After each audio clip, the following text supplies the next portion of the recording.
Welcome to the Squad Games Podcast. Squad Games Podcast.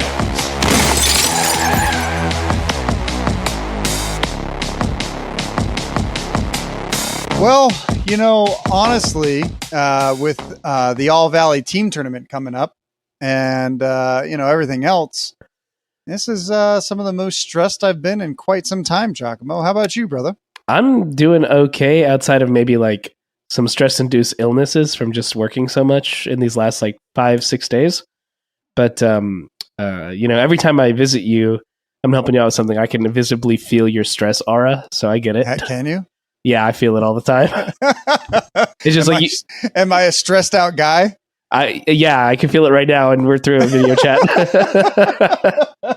It just is what it is, it's a lot of work.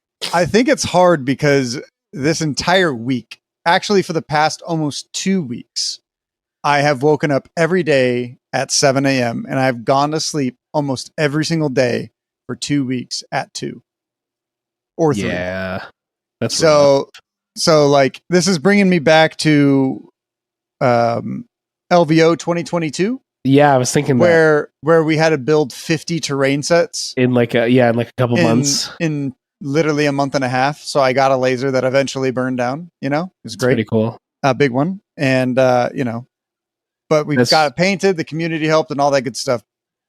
But I will say, it's between work, some of the work we're doing here for the YouTube, but also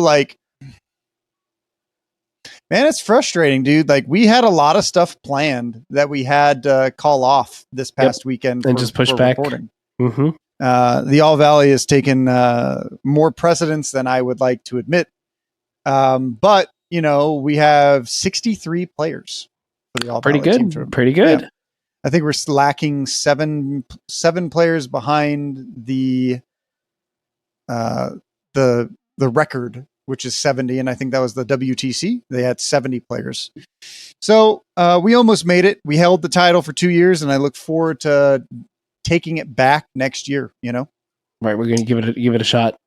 Yeah, I think we're still missing. I think we're at 62. Somebody just literally dropped on the phone. It happens. A second ago. Sometimes it happens, life happens, Absolutely. Yeah. So I don't know if anyone can hear, but, I have both lasers running nonstop in the background. You can see one of them over there. Yep, there's a light. They're whisper quiet. I know, I'm messing with you. I have to turn up the volume so loud in this room so I don't go crazy by the drumming noises. It sounds like vespids. Sounds like vespids are literally in here. Man, it's crazy. It's crazy. And then I have the 3D printer going. It's good stuff. Great time, man. Great time. Great time here. This is the Squad Games Podcast. This is what we do. It sure is. It is. Episode, I think, 115? I think it's 116, my guy. Oh, it might be 116. Honestly, I forget until I look it up and then I go, oh, that's the number. Yeah. To be honest, with 3rd edition, so close around the corner, right? I think they just dropped on Sunday. Did they say when the pre-release is? Yes, you can do the pre-order this coming Saturday. Okay. So right All Valley Day. Yeah, on the All Valley, we'll all know how to play Kill Team 3rd edition. Yeah. So, it's going to be fun. It's going to be exciting. Yeah, and I can't wait to make videos on 3rd edition, Me neither, man. I'm excited for it. It's a new edition. We were hitting that 3-year mark, and I don't want to say the game got kind of stale, but there was definitely patterns of very similar stuff. Mm-hmm. There's definitely a lot of for quite a hot second. I think it was all of season 2. It was here's a guard team. They all have a comms, and they all have a plasma, a melta, and this. Or here's a Xenos team with a dog or a bird. Right. From a creative standpoint, I can get that there's going to be some overlap as long as they're able to fundamentally make teams have a different play style. Then I can live with that, Yeah. That's cool. And with the new edition, all the new teams getting either a glow up or something, or modified rules, this is a good time for a lot of people to get to experiment. Like, there's some that are obvious winners when you look at a few of the stuff that they have released. Like, there's some obvious winners, but then there's a lot of like, these, for lack of a better word, to put it in terms that you'll understand for sure, like a jungler will gank somebody, like out of nowhere. It'll be like, oh, you didn't see that coming, and you thought you were. I like where this is going. Just like it comes out and gets you. Like Commandos for the longest time, no one was like, well, no, that's not true. People were always like hot on them, but they didn't really explode until like the end here. But they've just always been good. When they were the counter to the counter to Colts. They're That's like, right. oh, these team is so good in the Colts. Oh my gosh. And then it turns out the best Colt player in the world was like, yeah, I don't care if you bring orcs. I'm going to beat the shit out of you anyways. Exactly. It didn't matter. All right, cool. But So we're going to talk today a little bit about the ups and downs of the 2021 Kill Team version. We're going to talk about some of the previews that Games Workshop has shown for the new teams, what we're most excited for, what we're not excited for. Giacomo, I think you have the actual list because we were normally we don't struggle to decide what we want to talk about. Yeah, but just this time we were like, yo, Discord, what do you want us to talk about? And they're like, yo, let's talk about Kill Team farming. And I was like, I don't know if that's a thing. But let's go with some of the other things. my guess for Kill Team farming would be like, putting spruce in the ground and seeing what grows, Probably nothing. It's just bad plastic. Yeah. I'm not an orc. I'm not an orc. Yeah, I'm also not a farmer, but I could probably tell you that putting plastic in the soil isn't going to make it grow. In fact, it'll probably do worse things. Giacomo, what's on your hat? It's a little Sasquatch. Oh, it looked like a warp spider. Let me.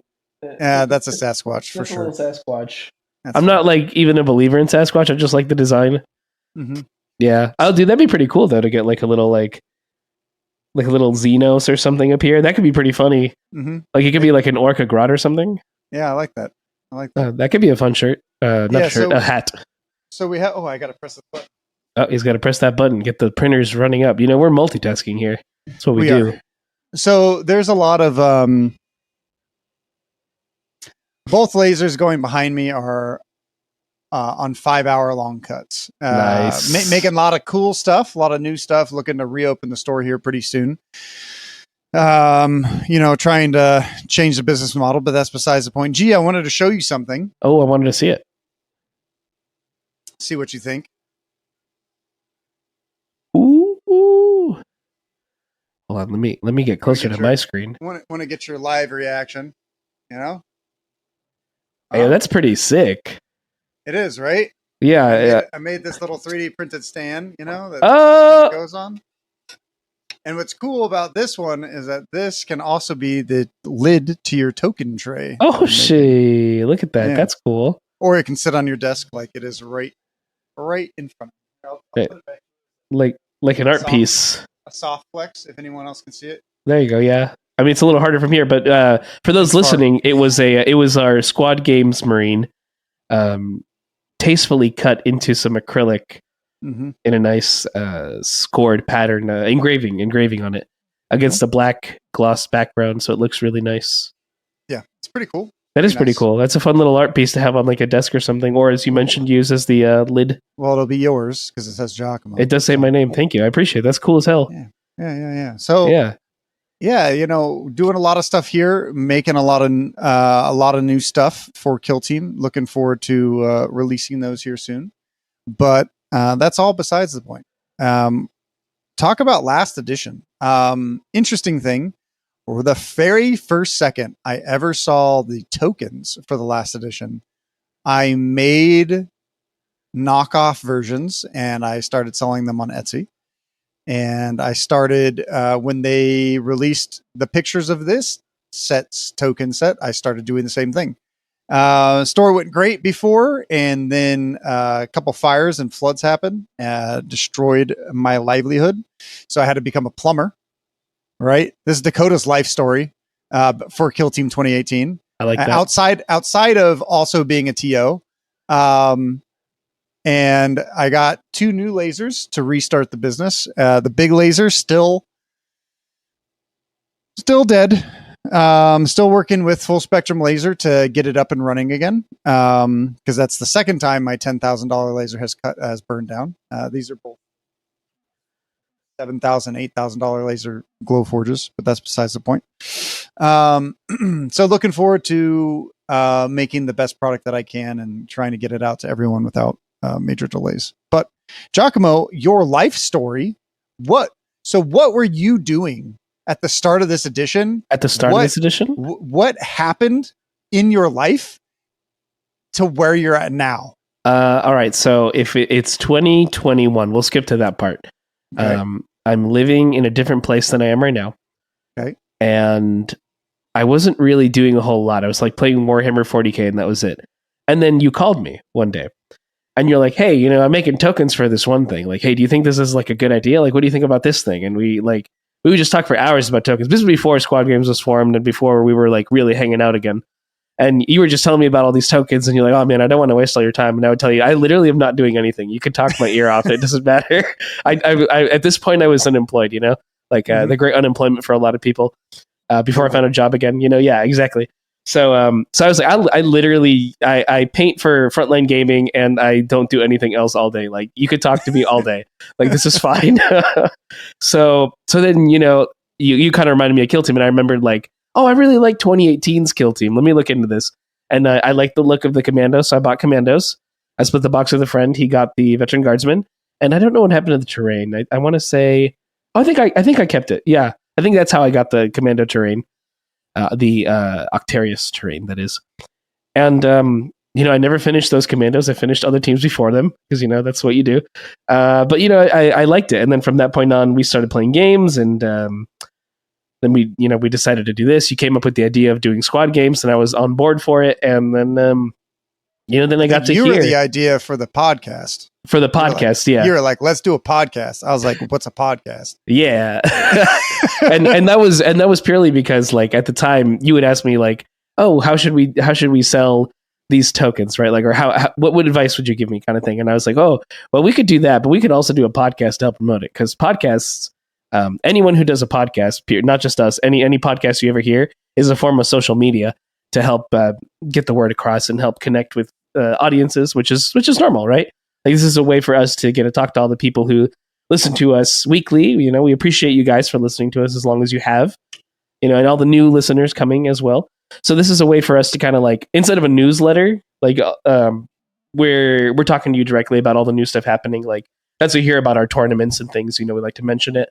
And also we like to generally talk about the topic, which is Kill Team in this sense. So even though we talk about like all the new stuff you might be making, it's because we have such a passion for this game that it made sense for us to do this type of stuff for it, not just to promote our own brand, but like, because technically if you think about it, a lot of these brands that do this wouldn't exist if not for the game itself and the community that exists for it, So everybody here makes this possible.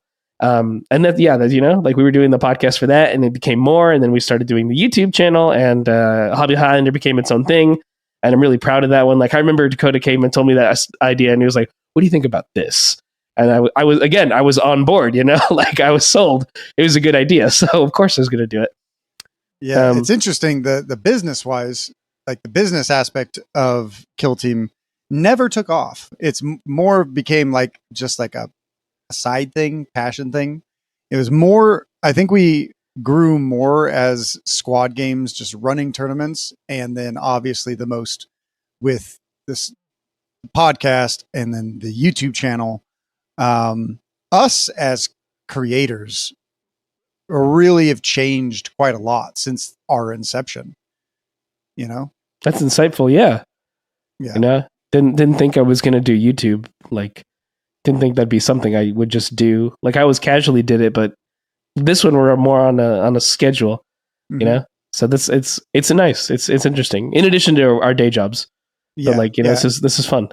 I think I started the Luster's Workshop more as outside of selling Batman cowls and Wonder Woman tiaras and stuff that I would like make out of like sculpting and urethane and metal.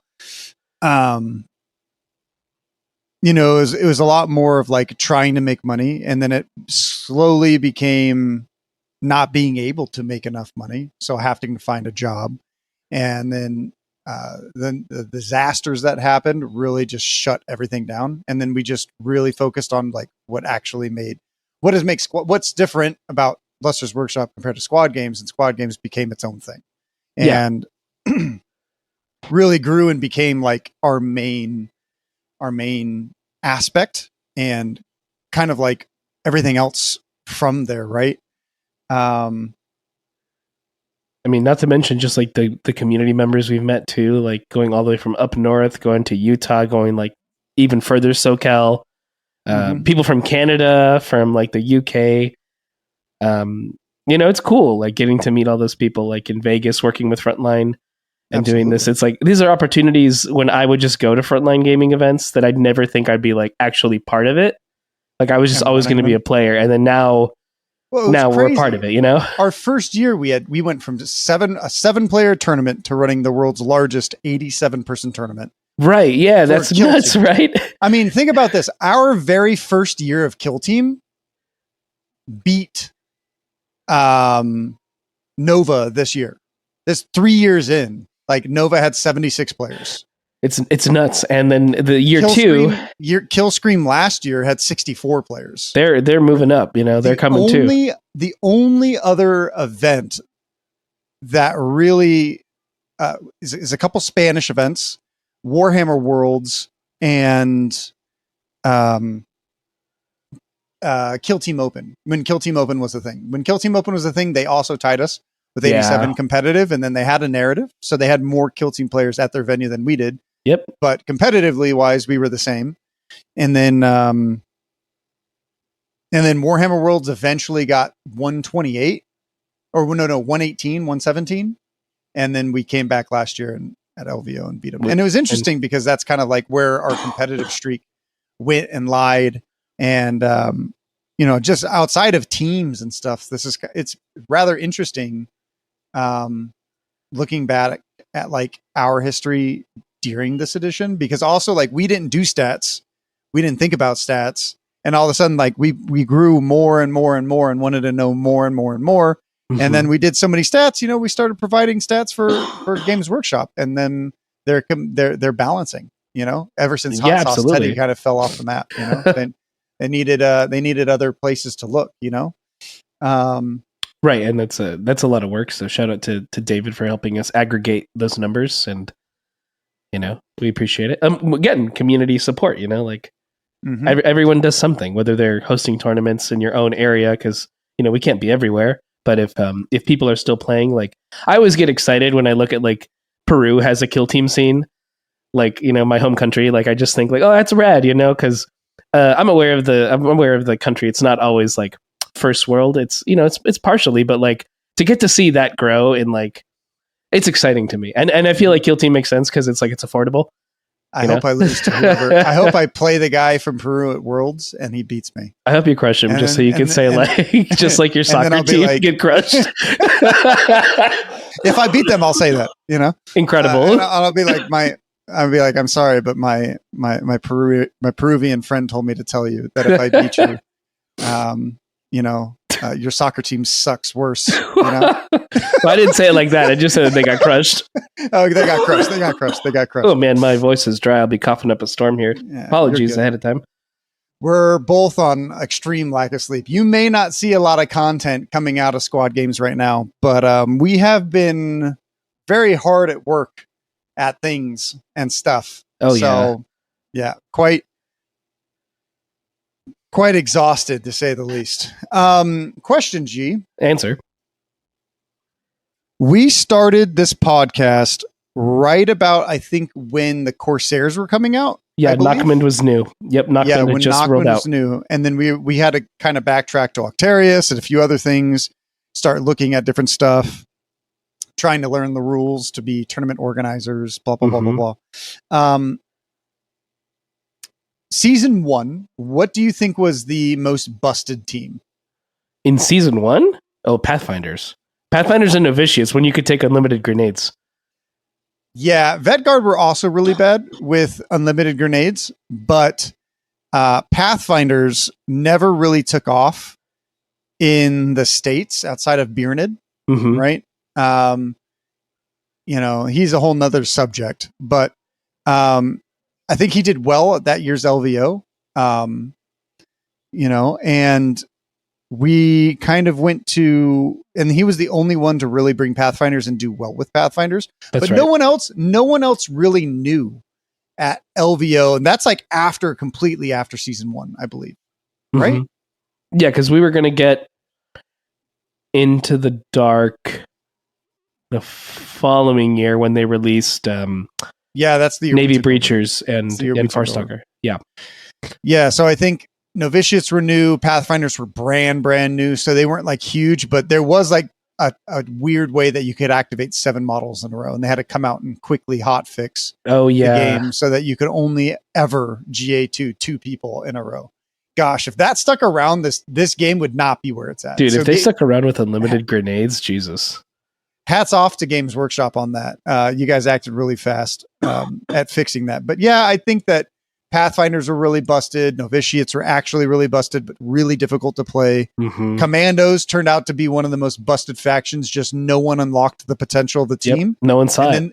And then they got a buff that got them 1 extra model. Who thought that was a good idea? And then they remained dominant for 365 days or more. I mean, I'm generally in favor of always getting to take pets and kill team. Like, I still think Navy Breachers should be able to get the Geist Skull and the Cat if you take the corresponding models, but they have to activate together, kind of thing. So I'm totally for it, but I understand the problem because suddenly having 11 activations is like, it just tilts it in your favor just slightly. That's all you need, So I get it. When Phobos came out, I remember you played them like the day of and I did tournament. So bad with them. Yeah. It makes sense because of how hard they are to play, better men than me have now succeeded. Yeah. Shout out to David. At least I know him off the top of my head that like plays him pretty well. He's got his roles down. Yeah, his murder snuggles. So we have, and then we had like Blooded came out. And everyone thought they were like awful. It turns out they're actually okay. Secretly good too. Yeah, they were actually the better one in the box. Every team is secretly good. And then I think the next season came out right after that, right? And it was Hyrotech Circle versus Navy Breachers. Casterkin. You might be thinking Farstalker Kinband versus Navy Breachers. Okay. That was the box release. And that was the boxer. There you're right. That's where I'll argue where you could say one team that was not actually secretly good was Farstalker Kinband. They still suck. Still suck. You're not wrong. Well, I mean, as we'll discuss later, they're gonna get some nice stuff. So here's the thing.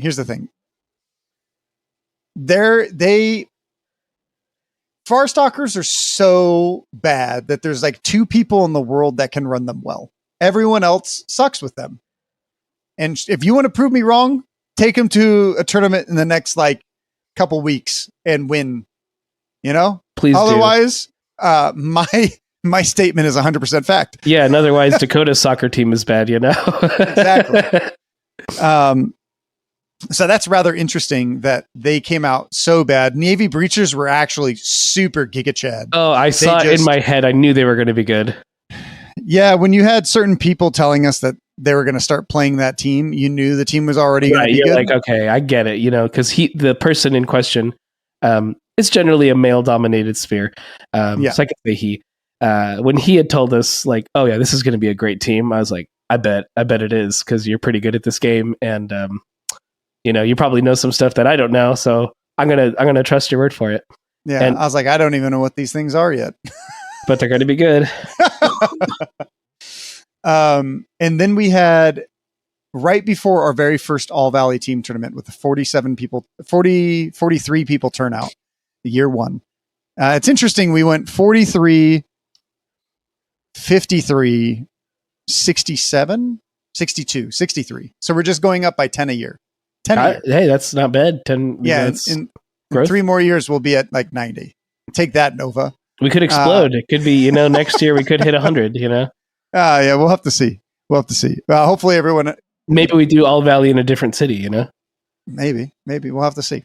But yeah, so the very first team tournament, we had a Pathfinders player. So the team that won was Gellerpox, Pathfinders, and Higher Tech Circle. Higher That's right. Higher Tech Circle on release. Gellerpox on release. Pathfinders semi-nerfed. Pathfinder player went on to win every round. Gellerpox player won every round. And, Higher Tech Circle lost everything. And they won the whole event because two players won every time.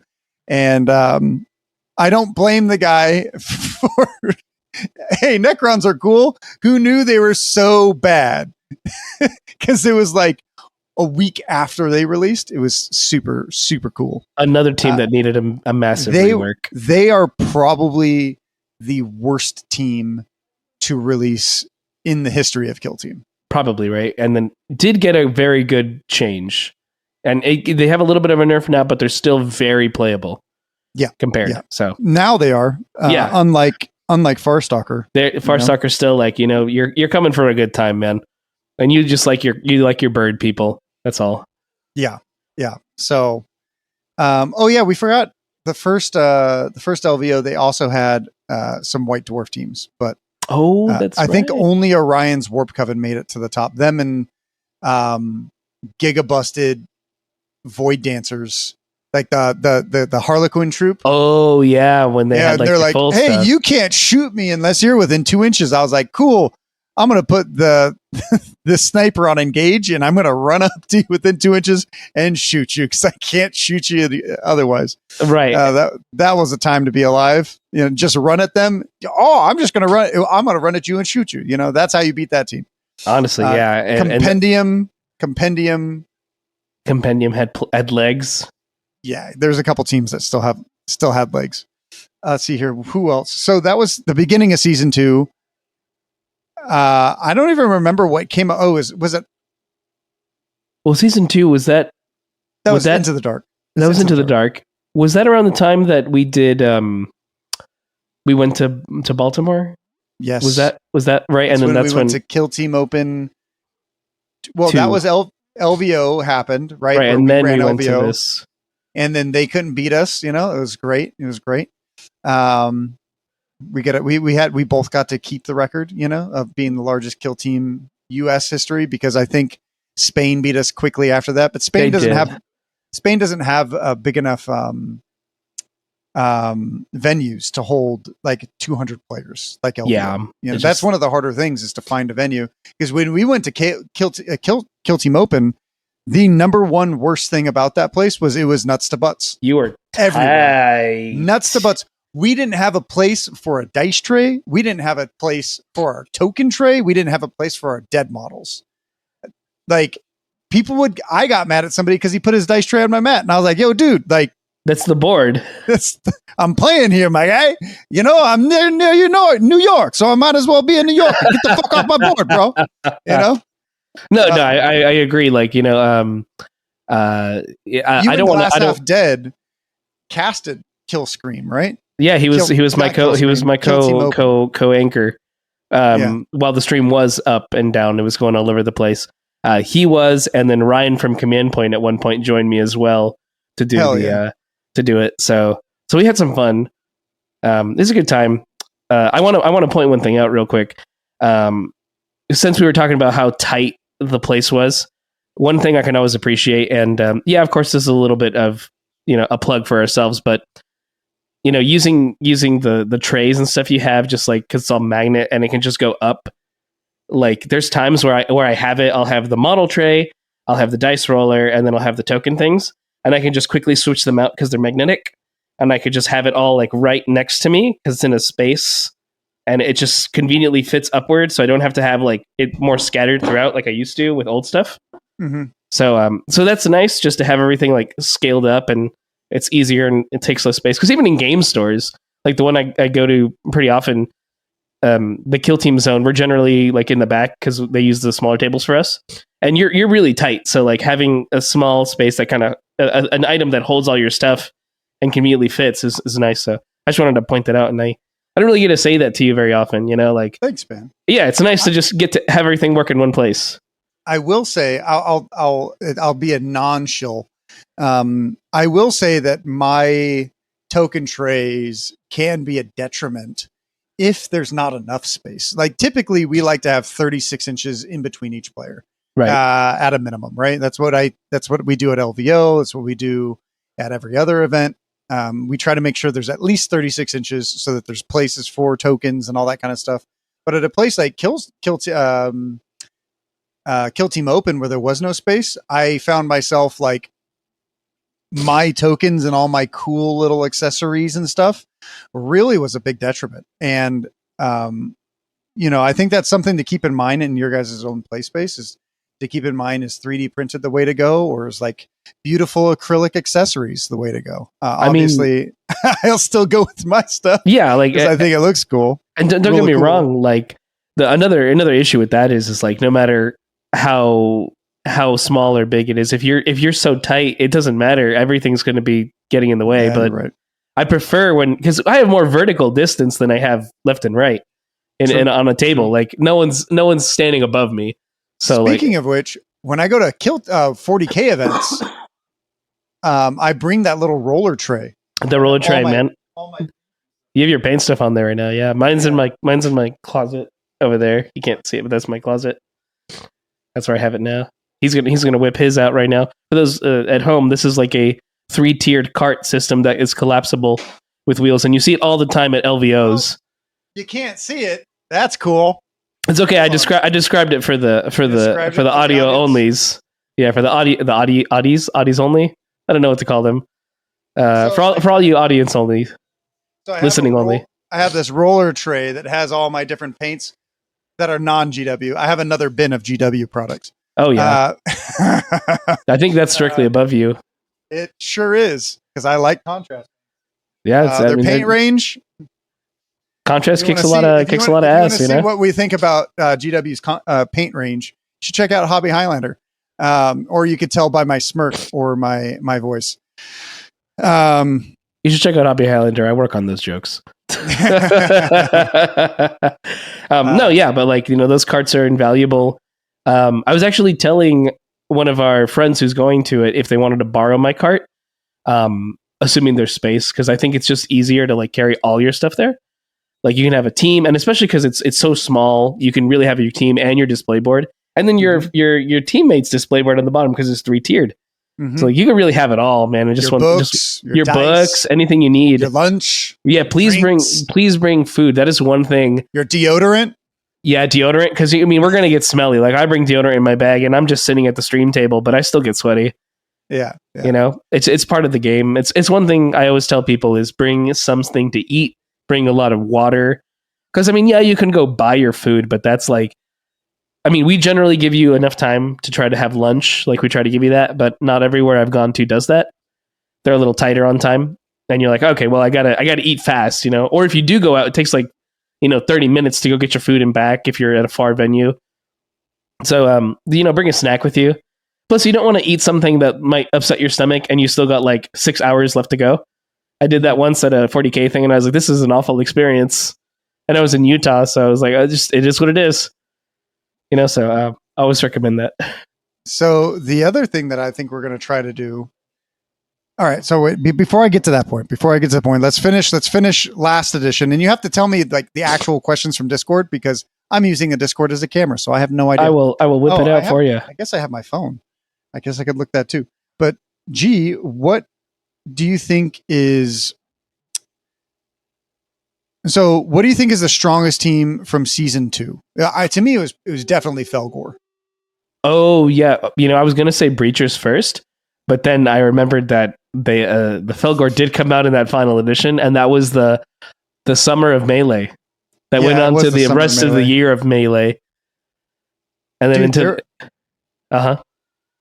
there are some teams that came out in Into the Dark that are just awful. Like, I don't know who was playtesting. I don't know who was looking at stuff, but there were teams that just sucked. Cats or knots. Yep. Sucked balls. I would agree with you 100%. Like, I think the only real teams that were like top tier that made it out of there was the Felgor, and were the Navy Breachers, and that was it. Like, that was it. Every other team had to get some kind of change, either a drastic one or like a slight one, because otherwise the teams just like did not really work. I mean, you could argue Hand of the Archon was like number 3 in teams that worked well, because the Cops did not. The Arbites kind of fell a little faster than you'd expect. Arbites sucked balls. Yeah. Kasserkin sucked balls. Excuse me. The dwarves, the salvagers sucked balls. I mean, there's still Farstalker Kinban, Hierotech Circle. Bro, there's so many teams in season 2 that were just innately bad. Bad Unlike in the sense season of 3. Like, season 3 had a different story, but season 2 is like, they were bad, but not to the point where they were unplayable, but like you probably weren't going to win tournaments realistically. And I think that's normal for all games, right? Eventually champions rise. So that's normal. So season 3, we had, well, actually still in season 2, I guess, because they didn't release season 3 until September, and then we had to wait until January. We had a big lull in between. A big lull. So that was probably one of the harder times being a content creator, specifically around Kill Team. Oh, so dry. Was like we were like, let's do a deep dive on a team again. I don't even remember what we talked about. Dude, I remember one time we pulled on one of my favorite episodes we ever did. We pulled on Orion and Chris Baki, and we did a Jeopardy show. Oh, yeah. On like kill teams that are definitely not coming to Kill Team, but should. And it was like really funny and they had to sell it to us. And we were the sharksmen, the shark the tank sharks. dudes. Yeah, that had to buy each one and give each person points. It was a good time. Like, we were coming up with crazy stuff. That's a really good episode if anyone's not listened to it. I think the first like 30 or 40 minutes we talk about how to play the edition, and then the end is just like craziness. I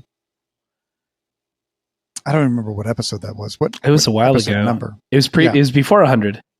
Yeah, it was. Can you believe we've done over 100? It's nuts. It's crazy.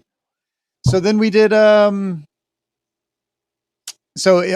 in second edition was Inquisition and Cults. In Cults. Were Gellerpox and Star Striders also second season? Was technically season 1 with White Dwarf. No, actually, they were the Kill Team annual. And that was season 2, right? Yeah, I think that was season 2, because then they threw the White Dwarfs in there as well. And they gave you all the updated stuff. That's right. Gellerpox were also insane. I forgot about them. I think we got to do a tier list on our own, like what on release products were insane. Yeah. I think we can both agree on the majority of them. So season 3 came around. It was crazy that they showed off both teams, and then they started showing off teams for the next box. 2 months before the box actually released, the first box released. It was insane. So Strike and Scorpions was the next. The beginning of beta bad, and Scouts, and both factions, while good, were never great. I think that Scouts have obviously taken the reins as the better Kill Team currently. And then we had, what were the next 2 teams? Mandrakes and Nemesis Claw, which were both practically busted on release. I think. Yeah, very strong.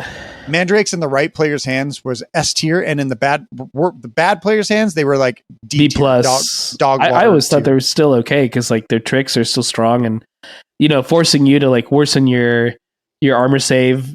Like if you're 2 APL, your armor save's 5+ now. Like, it didn't matter if you were playing against dwarves who have 3-up armor save now. It's like, oh, you have a 5-up armor actually. It's just nuts.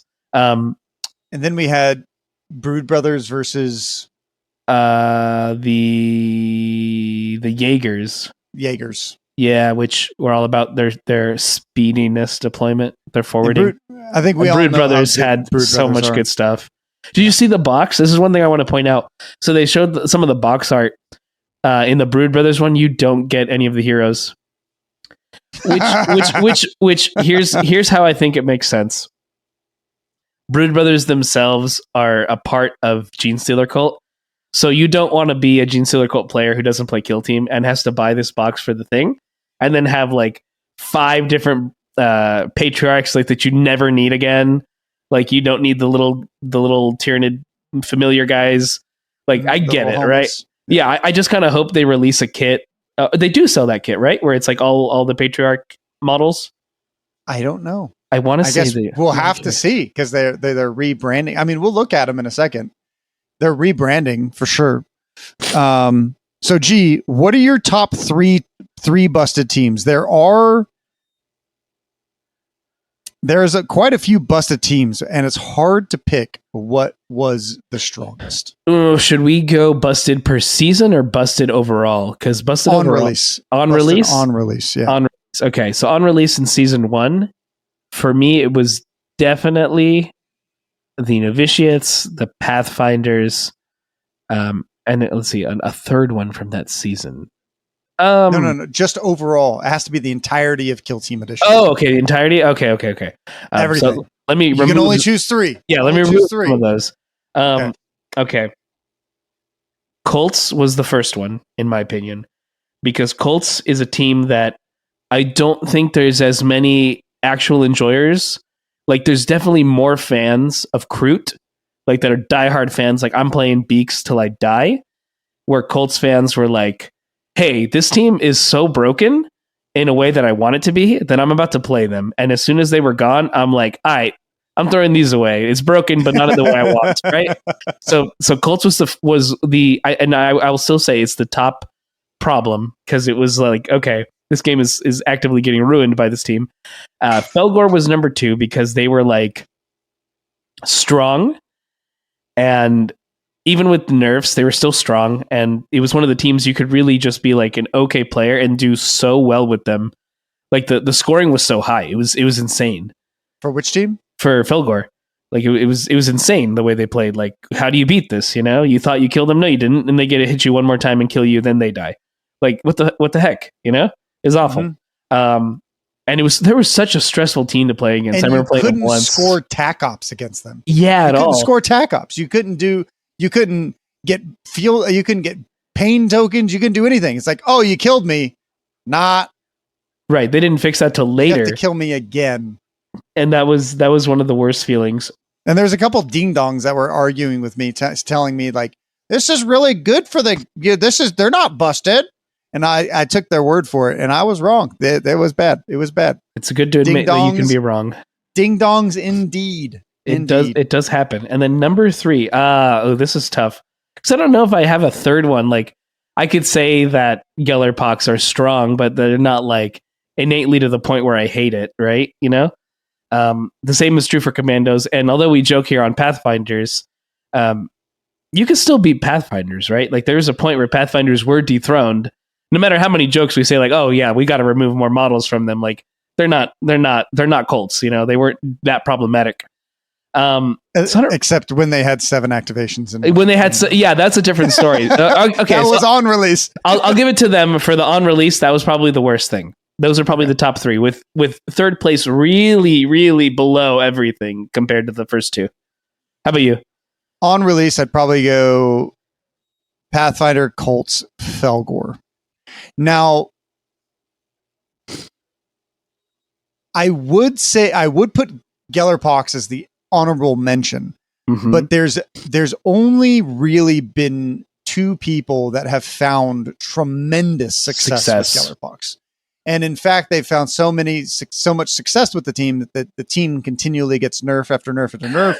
And then Orion decided to play Felgor at LVO, play on stream 5 times to be like, "Hey, Games Workshop, you want to nerf this team again?" What a good sport. What a good sport. You know, make sure to give them water. And then he was like, "Yeah, I don't want Gellerpox to get nerfed again, so I'm just going to take second, third with Felgor." He had some sick Felgor, like the ones that kind of look like Wendigos. It was cool. Mm-hmm, mm-hmm. And then he went out and won with Gellerpox even after they've been nerfed 5 times in a row. Because the team is strong.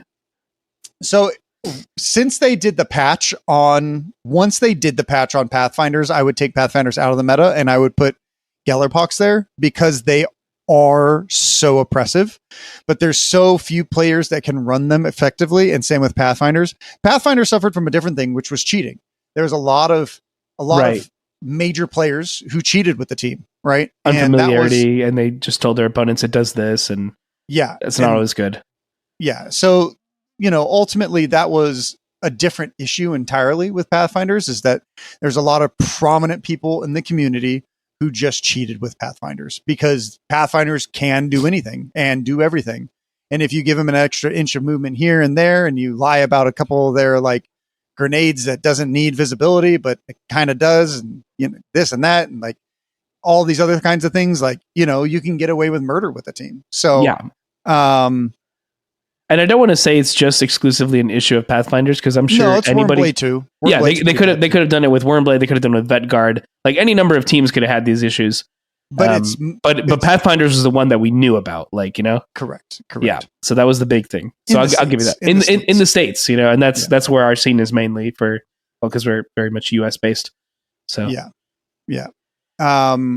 So I think that Commandos is definitely up there on that list as well, as a secondary honorable mention, especially after they got their buff, because that buff lasted entirely too long before they came in. They had it. So Commandos were sitting at a healthy 45% win rate, never going down, never going up. Beautiful. And then they were like, hey, let's get Commandos to a 50% win rate. Let's give them an extra person. And then people were like, let's look at them. And then they got like Giga Chad busted. And then they were like, oh, we need to nerf them and nerf them and nerf them and nerf them. Well, you know what, guys? If you never gave them the extra model, maybe Just a Scratch never would have had to go away. Saying. To be fair, Just a Scratch should have never been able to do critical, because it's like, okay, that's still like, I need this critical hit to kill you. Yeah, I'm going to Just a Scratch it. Just kidding. I'm not dead. And then I'm going to kill you with this choppa. Like, it's just like the number of times that happens is just like, dang it. I hate that feeling. It's the same feeling my opponents probably get when I play Kasserkin. And they go, you rolled like 3 1s. No, I didn't. I rolled 1-1, and then I manipulate all these numbers.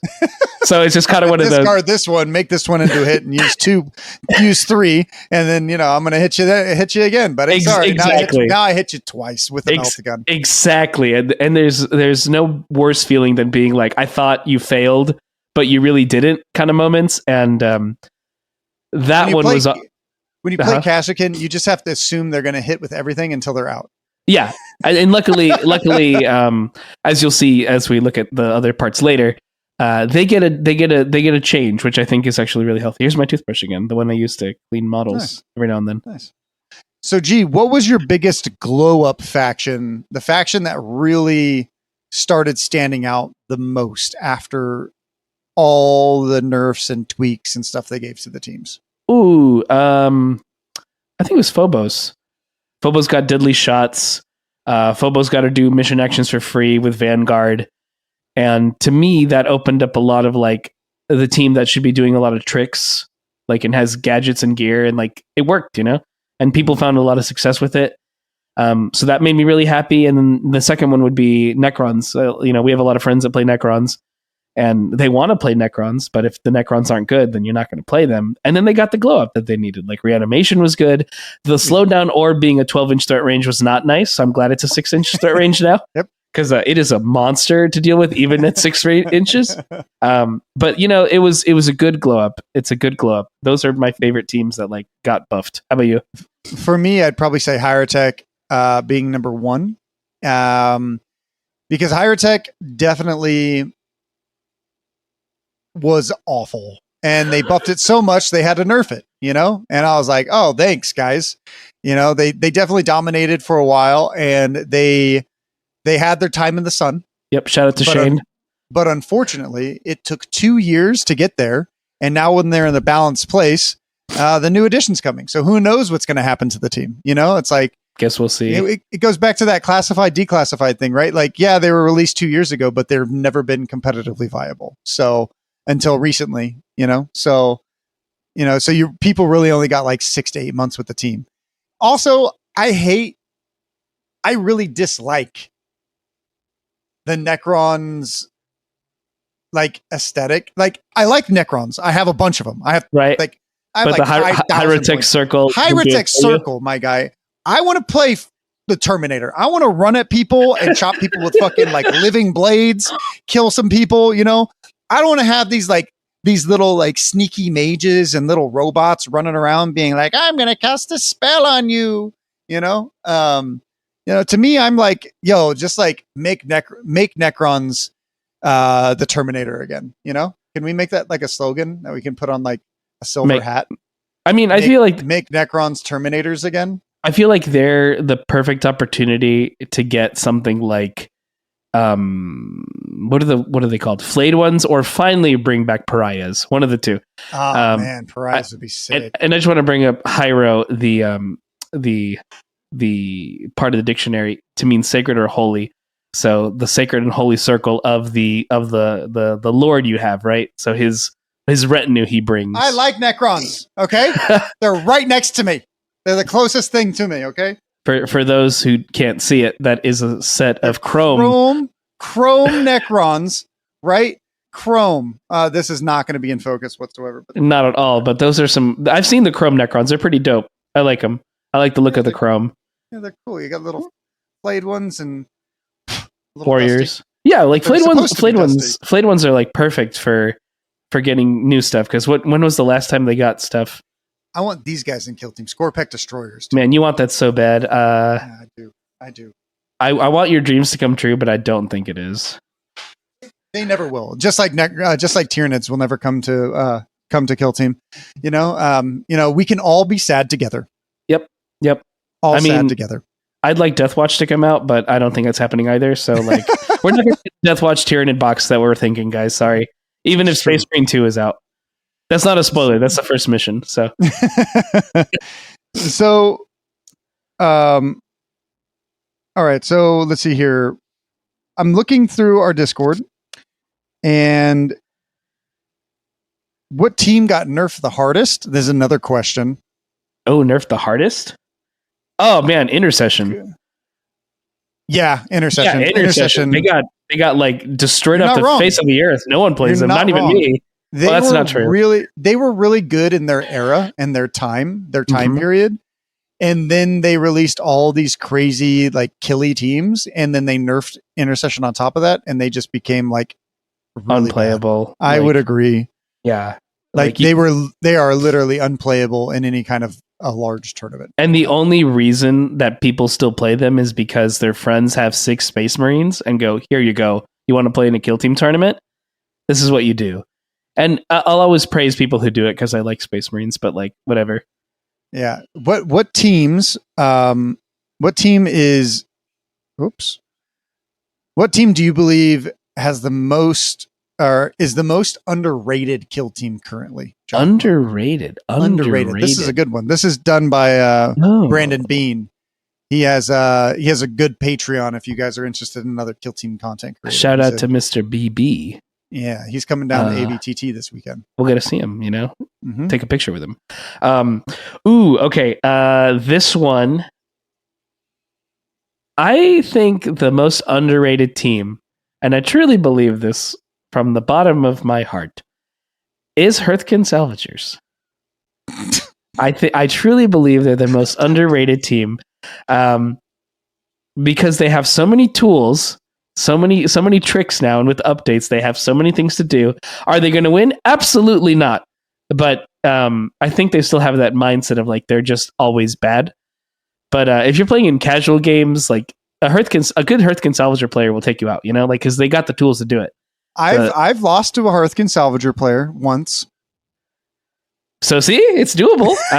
Because like I can't think of any teams. I can't think of any teams that are like, oh, these guys are underrated. No, they're not. There's this really good rule they have. Like, of course they're good. They have this trick, To me, I think Colts are the most underrated right now. You still think they're underrated? You don't think they nerfed him to the ground? I think that if you play the team really, really well, you can definitely win with the team. I like this question because this one we really separated on answers. Yeah, I think Colts are still super, super, super good, and every competitive player is like, "Nah, dude, you're insane." And I, to be honest, I don't think I am. I just think that a lot of people don't think the way I do. A lot of people aren't insane, and I might be. I think they're just really good. You're probably right. Like Colts still can probably hit you hard, but like again, I think aesthetically some people weren't really into it, which is why they abandoned them after they got like hit really hard. Yeah, that was a team I wish they got rid of. Yeah, I mean, -1 operative, just get rid of the team. I don't even want to say that Inquisition is underrated because I've seen like some crazy Inquisition plays, especially when Vetguard was like super strong. Yeah, in the US, in the US, I think that Inquisition is not nearly as good as it is in Europe. Yeah, Europeans love the Inquisition. Yeah, though, which is cool. You know, I did lose at Nova to an Inquisition player. He beat the shit out of me. Not to say we don't have some great ones here, like that's true. Shout out to Alex Papa for always playing them. And what about teams that went through the biggest roller coaster of changes? I mean, I think you'd have to say that would be where they go back and forth a lot. I would say I have one very specific team. I don't think I know one that goes like super back and forth. I was only going to say Hyrotech Circle, but it got a complete redo. It wasn't really they went like this. They were like that. That's what that happened. Yeah, exactly. They went up, down, and then straight. What do you think? Pathfinders. Oh shit, that was a good one. That's a good one. You're right. Really high. They got nerfed, and then they were like, "Oh, you know what? Let's give them a buff. Let's give them back their +1 operative by not giving them +1 operative, but giving them +1 operative." Right. Cool. Okay, let's give them buffs on Into the Dark because they still aren't good. Okay. Oh wait, that was way too much because we gave them other buffs, and now we're gonna nerf them again. And guess what? They're probably still really good. That's a good one. Pathfinder's just that one is the only team that really did that. No other team kind of did that. You know, they either got really. Could you argue Warp Coven got that? Yes. Warp Coven. There was a time they were good. They went down, and then they were kind of good again. Yeah. Okay, there's two teams. They had a roller coaster. I'm excited. I want to know what they're going to do in the new one for them. I'm really excited. Even though I won't play them, but I'm excited for the people who will play them. What team in the future, G, do you? This is given to us by Affable Moose. What team in the future do you want to see be glow up, to be like have its time in the sun? Ooh, let me be selfish first and do one that I want, which would be Kasserkin. I like elite points, but it's kind of a boring mechanic. Okay. Like it's like, all right, cool. Hey, you missed. No, I didn't. That's it. Right. Okay. What's so elite about that? Nothing. Right. So like some of the previews I've seen, which again we'll go over, the direction they're going in gives me hope that they're going to play better. And now realistically, I'm going to say Farstalker can, man, because they deserve to get a moment to at least people go like, yo, Farstalkers, that team is like good as fuck, man. You know, like we need to have that moment at least once in their lifetime. Yeah. At least once. How about you? I hope that Felgor are really bad. Okay. I don't want their light. I don't want nothing. Them and Colts, I want to see wiped off the face of the earth. That's the opposite to the question. I want Space Marines to be good. They need to be good. For the game, for the health of the community, for brand new players, they need to be good. I want to see them glow up. I want to see them be awesome. And I want to see them wreck some face. And I want to lose to some Space Marine players. You know, not chaos. Okay? For the Emperor, baby. Hell yeah. You know? There you go. Hell yeah. Hell yeah. You can't really see it. I'm blocked by my microphone. No, you know, I will second that. You know, it feels good to bring your 6 models and, you know, get to play with them. That's pretty dope. Yeah. So Rob has a couple questions. We can answer them to the best of our ability. Ooh. The Hobby Highlander himself. Yeah. He was on our latest battle report. We haven't done any battle reports the past 2 weeks because of, you know, we've been really, really busy here. But we look to start again once 3rd edition's rules are made available so that we can, you know, make new battle reports. It seems a little redundant to make battle reports so late on in the edition when we're aware of so many rules. I think it makes the most sense just to wait until third, and we're pretty close now. GW's already said they're doing the pre-orders, so like we're not very far anymore, Yeah. So here's Rob's questions, which we'll look through some of these previews now because we haven't talked about third edition really at all yet. No, we've been very good boys and not said anything about like this stuff. Outside of the classified, declassified stuff. Of course. Number one, if you're a veteran player, which team has changed the most and which team are you worried about? Has changed them? I don't know. We don't know the full rules, so we'll look at them. And number two, if a brand new player is joining Kill Team, what teams do you think they should try? I already had. Okay, this is looking at the previews. So let's look at some of these previews. Where do you want to start with Inquisition? Or sorry, not the first one, Imperium, which is Kill Teams of the Imperium. All right, and we got a new name for your team. I know they have a new name. You're Death Corps. So excited! But you know what? That kind of makes me think if they're no longer Veteran Guard and this is just Death Corp models, Death Corp of Krieg is the team. So then in the future they'll be like Cadian teams or something, The rumor is that Kriegs are coming out. For real? Yeah, at the beginning of next year. Yeah, I can see that. Put out the Codex picture with Imperial Guard with the Krieg image. Yeah, for real. I'll look it up later because that's cool. Because I feel like I like Cadians, but if their planet explodes, I think there's a time for a new set of guardsmen to shine. See, I hate the gas masks. I don't like. I'm in agreement. I don't like the gas mask. I love the robes or the coats. I just don't like the gas mask that much. They're boring. They all look the same. That's the reason why I like action heroes. They kind of lack some personality. You're right. Like you could argue Space Marines like the same. One personality. They are World War II death fighters in gas stuff, and to me, it's boring. They all look the same. I want to have a face or two here, yeah. Special unique fact. That's why I don't model any of my guys as Krieg, but that's all right. I mean, a lot of people love Krieg, right? So they have guardsman orders, right? So the new leader looks like he's called the Watchmaster, which is different than a sergeant. Orders looks like orders are within 6 inches of him. Select one operative and then give it 6 inches. So that's interesting. That feels right because you tell hey, you tell everybody around you to go do this. What's this? Yo, take aim! I call it shoot. Yo, take aim over there, guys, over there. Let's go, bro. This is interesting because before you didn't have range for this, right? You just told that's all. Everyone got it. Yeah. Okay, so having range for they cannot benefit from more than one guardsman order at once. They only benefit from the most recent order give during the battle of the turning point. Makes sense. And then take aim. Everything has the balance, so you got to reroll. Yeah, save for the mortar and the detonator. Is the same. Yeah. Cool. That's exciting. How exciting! Yeah, I love how many rules we're getting for these. This does not make me excited. Firstly, I would rather be Veteran Guard than Death Corps. Yeah, we'll move on. We'll move on.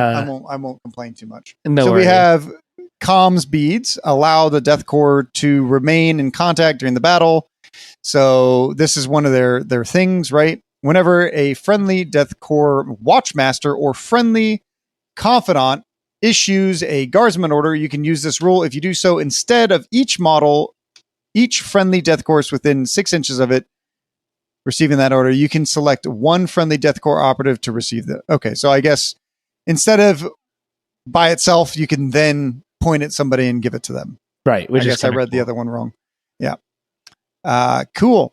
And Siege Warfare, all the models have Saturate special weapon rule. Cool. Which is so cool. Mm-hmm. It's nice. So we have Seek Light. So this is the new spotter. Look at him. He's so cool. They buffed him again. They took all his power away and then now they made him good again. Yep. I think that's important. I like the one thing they should have always done, not obscured. That's big. Yep. Yeah, that's big. I wanted that forever for this spotter. just to keep them in line with all the game. Everyone else was getting it, so they deserved it. Yeah, the mortar barrage is a lot better. Is heavy it? dash. Yeah, it's a lot better. It's 4 attacks hitting on 4s. Ooh. 3-5 damage. It used to And do silent. I think it used to do 2-3. Okay, So- that is good. Yeah, And it's not, and it's definitely silent, which is nice. So that's cool. I'm glad he's better. We'll have to see about the rest of the team. Yep. Casterkin, you want to read out these guys? What do these guys do? Absolutely. So these guys is the new rule. Skill at arms. It's a strategic gambit. Select a skill at arms for your friendly Casterkin operatives to have until the ready step of the next strategy phase. So for example, they showed this one, light 'em up. Whenever a friendly Casterkin operative is shooting a ready enemy operative, its ranged weapons have the severe special rule, which is cool. So like depending on what they're doing and the thing you choose, it's kind of like an order, except everybody gets have it. These have the severe and all those weapon rules actually been released? I can't quite remember. I think the only one I know that I just know because I either remembered reading it or something was. I guess if you know, you know, right? You know, yeah. If you know, you know. So I like light 'em up. I think it's a good one.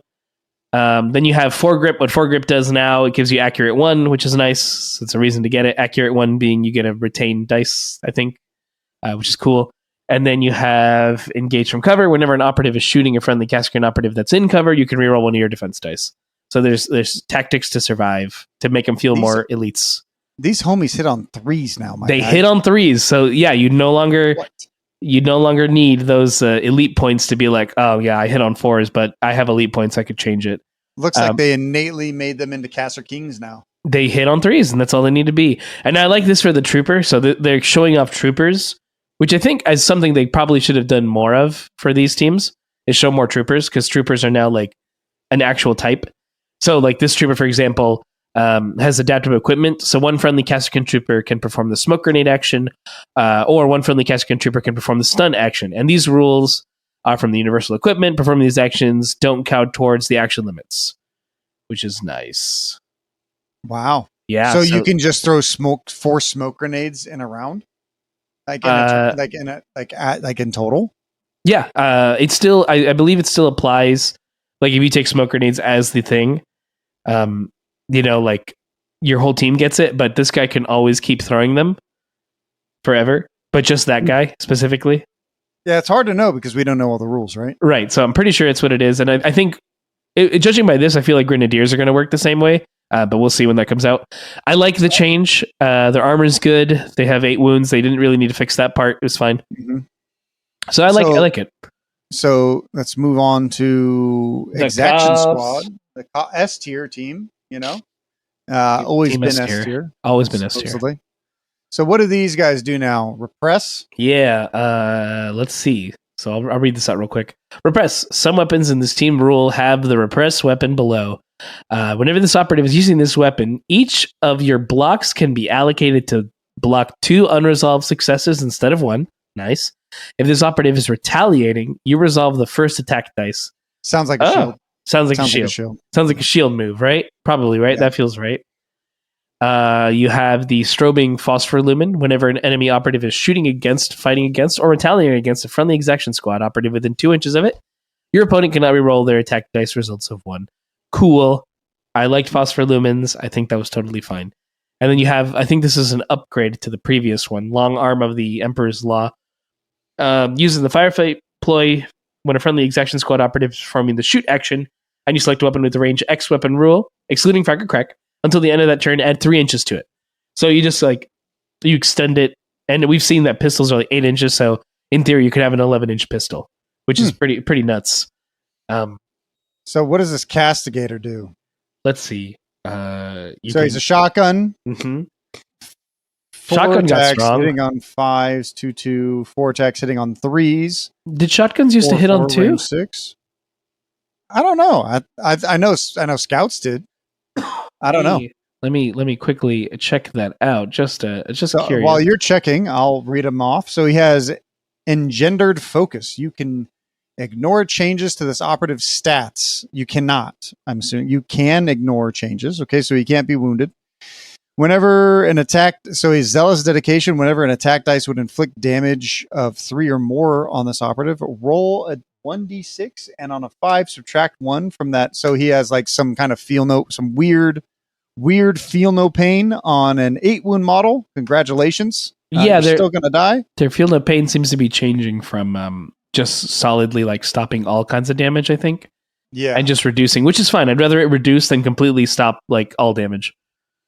So Castigator's arrest. Whenever an enemy operative within its control range of this operative and no enemy operatives are within this operative's control range, that enemy operative cannot perform the fallback action. Cool. He's They arrested. really nerfed arrests. Well, I guess they nerfed and buffed. I don't know why you'd want a Space Marine to stick in close combat with you, but you know. Oh, you're right. Yeah, they buffed and they nerfed it. Yeah, it doesn't It's say buff you and can't. You can't. They used to do by wounds. You're right. Mm-hmm. Mm-hmm. Yeah, I don't know why. I wouldn't want an assault Space Marine still stuck in combat. They'll kill them. I get in you 2 do hits. if you're a castigator, you know. We have Imperial Navy Breachers coming up next. Hell They have yeah. Breach and Clear. Is it the same thing? It looks like it. Once per turning point, when a friendly Imperial Navy Breacher operative is activated, you can use this rule. If you do, select one other ready friendly Imperial Navy Breacher operative visible to and within 3 inches of that operative. When the first friendly operative is expended, you can activate the other friendly operative before your opponent activates. So it's kind of like, I think they took GA away from all the profiles, so this is kind of like their way of doing it for these guys. Yeah, that's right. I didn't even notice they didn't have GA on the profiles anymore. Yep, no more GAs. All right. They're most proficient with, combat stims. What is this now? You can't be injured? Wow, you can ignore any changes to the move stat. Only the move stat of being injured. So you can still miss when you shoot, but you can still run. Okay. Yeah, no That more feels plus fine. 1 to wounds. And of course, they only show us the Endurant who has 10 wounds. So who knows how many wounds the team actually has? Does the team who also have knows? 10 or 8? Does the team have like 8 like every other team other than Vetguard? Is Vetguard that has 8, and Death Corps, they all have cancer, so they all have 7 wounds. I wonder if that's going to be the trend for if you have like, and again, I don't know if the new Vet Guard, whatever their name, I completely forgot their name right now. If they're going to keep like a bunch of models, so maybe like if you have this many models, you only get this much health. I don't know. Maybe that could be. That could be the design philosophy. Mm-hmm. Not to say you can't break Deckhand. it though. What does Deckhand do? Too many words. Breach wall. They do some stuff. Maybe I'll start one or two. Disengage, You can do a shield. free hatch action, which is nice. Shotgun is. Oh, all and you can right. do so during the charge or fallback action. You can do what? Yeah, this that operative can perform a free operate hatch during its activation and can do so during the charge or fallback action. You cannot use this if the thing has been welded shut. See the hatch cutter. Cool. Okay, see that feels right because I always like when I was thinking about Navy Breachers, it was one of those teams where I'd probably bring it thematically just to be like, we're playing an Into the Dark. I'm bringing the Breachers because this is like their home. You know, it's their home turf. I still feel like Navy Breachers should be able to hit their walls. What does breach wall do? So it says whenever your opponent is selecting a valid target, they cannot select another friendly breacher operative whose base is touching this operative if this operative has an engage order and is intervening. This rule has no effect if it has more than one other friendly operative's base that is touching this operative. What? Oh, so you remember how like the Endurant used to be able to block? It's that, but just worded a little different. Interesting. Yeah, same idea. He's a 4-inch move. Yep. 2 AVL, 2+ save, 10 wounds. Wow, This his guy's shield is a monster. brutal bash.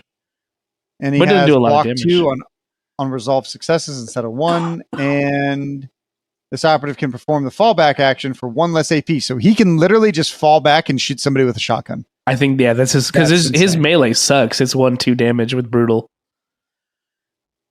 Yeah, you're not wrong. Yeah, you want to fall back every time and hit those 4 attacks with a shotgun.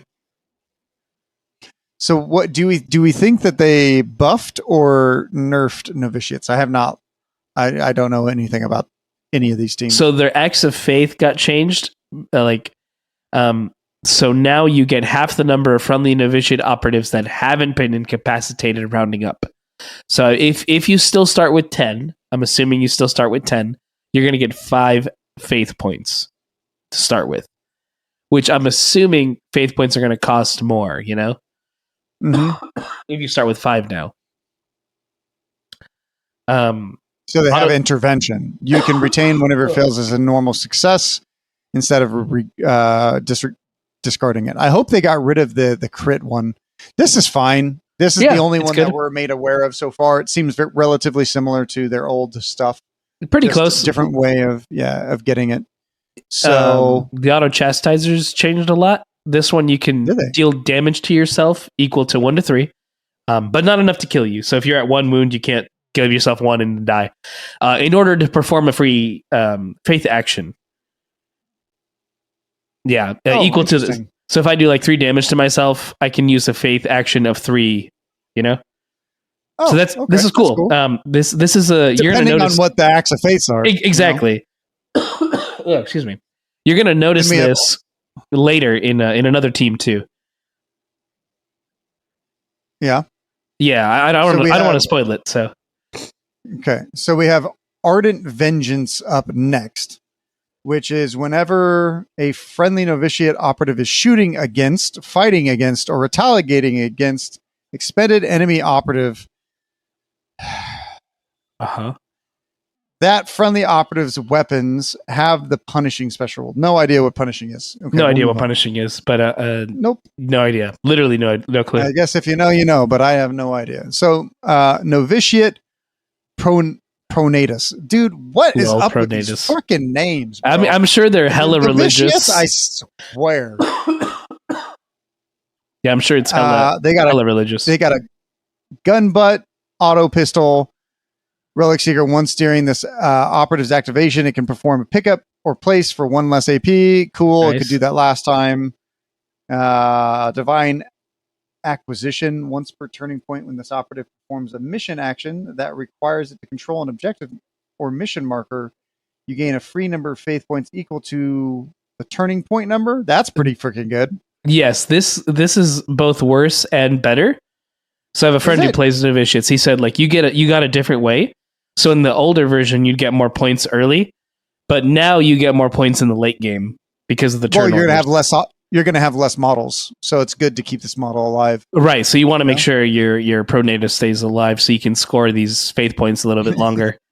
Pronatus. I know pronatus. So wrong. I know. I'm sure it's a religious word, but I'm not a religious man, so I couldn't tell you. That's fair. Then we have the agents. We do. We got agents. There's agents make a good point, which is someone pointed this out to me. They don't mention anything about agents needing to have a certain amount of numbers. I can't remember if that's what do you mean? Like, before they had 30 on their roster. Yeah. Well, there's no more rosters, right? Okay, so they did announce that. I wasn't sure if I could remember that. I have no idea. I mean, there might be rosters. Because judging by this, it doesn't seem like there is anymore. They're not specifically telling you any kind of like, you could just take everything. So if you own all the models, like, whatever, take whatever you want. It doesn't matter. You get to craft however you want. At least that's how this is at least being shown to us here. So. And Sisters of Silence and Tempestive Scions are part of the team still, which is kind of cool. They're the only team that gets that right now. Because I would have assumed Sisters of Silence. Oh no, I'm glad you're not burning. But yeah, Sisters of Silence and Tempestive Scions are still a thing, but only for Inquisition. Hold on for us. You keep it going. I'll be right back. All right, so let me continue on. So having Sisters of Silence and Tempestive Scions, again, they're part of it. It's cool. So now I kind of consider them as part of Inquisitorial agents. So let's look at the faction keyword. All of them get replaced with Inquisitorial agents. Cool. That was kind of what they did before. To make it easy, so they're all affected by abilities. You have Servo Skull. Once per turning point, one friendly Inquisitorial agent can perform a mission action for 1 less AP. Awesome. And Absolute Authority is still pretty much the same. The CP spend is refunded. They cannot use that ploy again during this turning point. This ploy cannot be used to stop the same ploy more than once per battle. Cool. Absolute Authority is still really strong.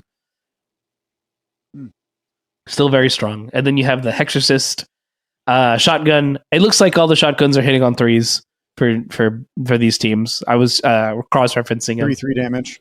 Which is good, shotguns, it's fine. It's a shotgun. 7 wound model. And he has Chasten. Select one enemy operative that's a valid target for this operative and within 6 inches of it. Then select one additional rule, including a unique action that enemy operative has on its data card, excluding a weapon rule. Until the end of that enemy operative's next activation, it's treated as not having that additional rule. So including a unique action, which is nice. So that's going to be a fun strong. guy. That's super strong. Very super strong. Yeah, I hope more people use it. This guy could walk up to the castigator and be like, "Yo, I could fall back."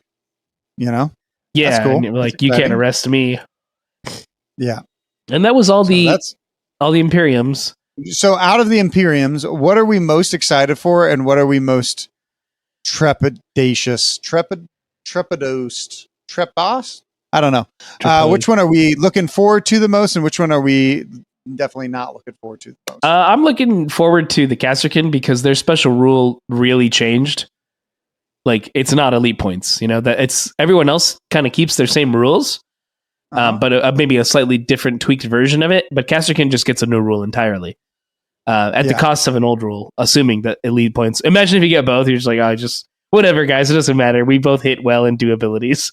It doesn't matter anymore. This game is fake. We make up our rules now. Out of these teams, which team do you think is going to be? Which one are you the most worried about? Worried about in terms of having to deal with, or I'm most excited to see Inquisition because I really want to see the rules for Sisters of Silence and for Tempest of Silence. And I'm most worried about Death Corps. Death Corps. That's the team I play.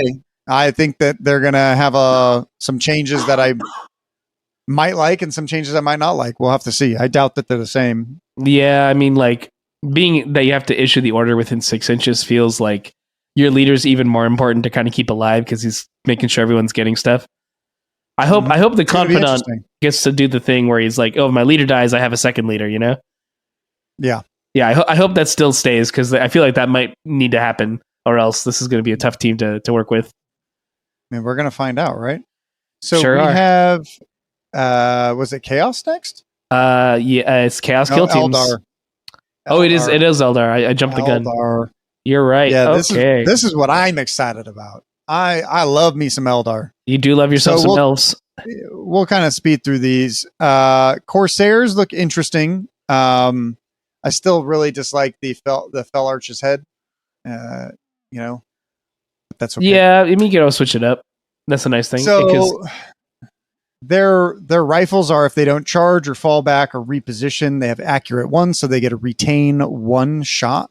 Nice. They are Eldari Raiders. They can perform a free action during their action. The free dash action, yep. So that was nice. A lot of things going on here. Sorry. They have Runes of Guidance, which I think allows you to swap 2 people. No. After each what is this? Requirements. Oh, okay. So it's for psychic actions, right? Okay. So they get to do that. That's interesting. They get like an increased range for stuff because you know how like now like guardsmen, for example, have like the 6-inch range. So this is just adding to that. Was Warpfold the thing that they could swap? Do you think they still have the thing where you could swap 2 people? I mean, judging by the way they're changing a lot of these things, I don't think some of these old rules are going to stay, or else they would have stayed. Like we saw a few that are staying. Otherwise, they're just getting reworked entirely. So some teams look like they are, you know, especially when we get to some of the later teams.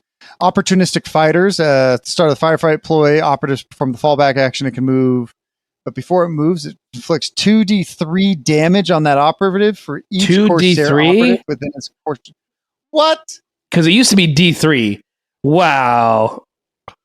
No, was that a thing? Did they used to have that too? Yeah, but it was only D3 for each friendly Corsair Void Scar operative within its control range. Imagine like dogpiling the final boss, the final like Space Marine operative, you know, and then being like, I'm going to have this guy fall back, and I'm going to do 7 or 8 D3 damage. Jesus. Thankfully, it's 2d3, so at most you could do is 6. But still, like before it moves, inflict 2d3 damage on that operative for each friendly Corsair Void Scar operative within its control range. There is no maximum. Oh for each. So you can constantly do this thing where I'm going to charge this guy. Now I'm going to fall back. I'm going to charge this guy and then I'm going to fall back. That's crazy. It takes a little bit of setup, but that's fun. That's exciting. Yeah. Right, so oh my God. Yeah.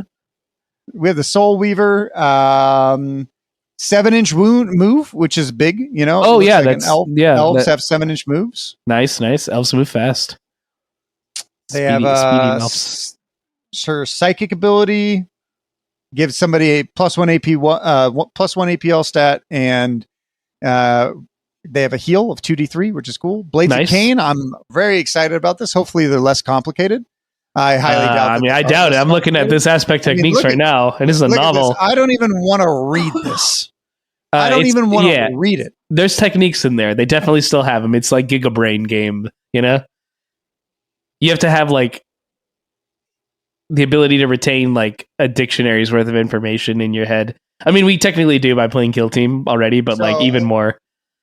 It kind of seems like, if you don't have all, it looks like the same. Like if you don't have more than one, I'm not going to sit here and read the whole thing. Right. You can check it out. It's on the Warhammer community. Here's one of their striking scorpion aspect techniques. The striking scorpions use this aspect technique when a friendly striking scorpion operative is fighting. The first time you strike with a critical success during that sequence, until the end of that sequence, that operative's melee weapon has the shock weapon profile. Ooh, I don't know what that is, but cool. I mean, it just sounds cool. I have no idea. I'm sure it's going to be good. This is a scream that steals. You can resolve one of your successes before the normal order. Okay, so you get and if you do it, you have to do it to block. Interesting. Okay. A Death of 1,000 Blades. Looks like a Torrent of 2. Looks like the same stuff from last time. This is different. Rune of Prophecy. Rune of Prophecy is saying that you get to roll a d3 and add or subtract d3 to your result. Oh, and it's the full. That's interesting. Yeah, it's interesting. Dance of Death. Select 2 friendly Blades of Cain operatives visible to and within 6 inches of each other. Remove them both from the kill zone and set them back up in each other's previous locations. In other words, swap their positions. Wow. That's cool. That's not going to be a problem for anyone trying to reposition models and maybe slightly nudges them forward at all. It's interesting. If you do this, please have some kind of indicator of where the models were. Maybe you have a rounded piece or something. And just that way, maybe a base stepper. Maybe a base stepper. There you go. Hey, no more plugs, Again, nothing. I don't think your opponents are going to cheat, but just if you're worried about where positioning is going to be, this is probably the way to do it. Striking Scorpion Exarch.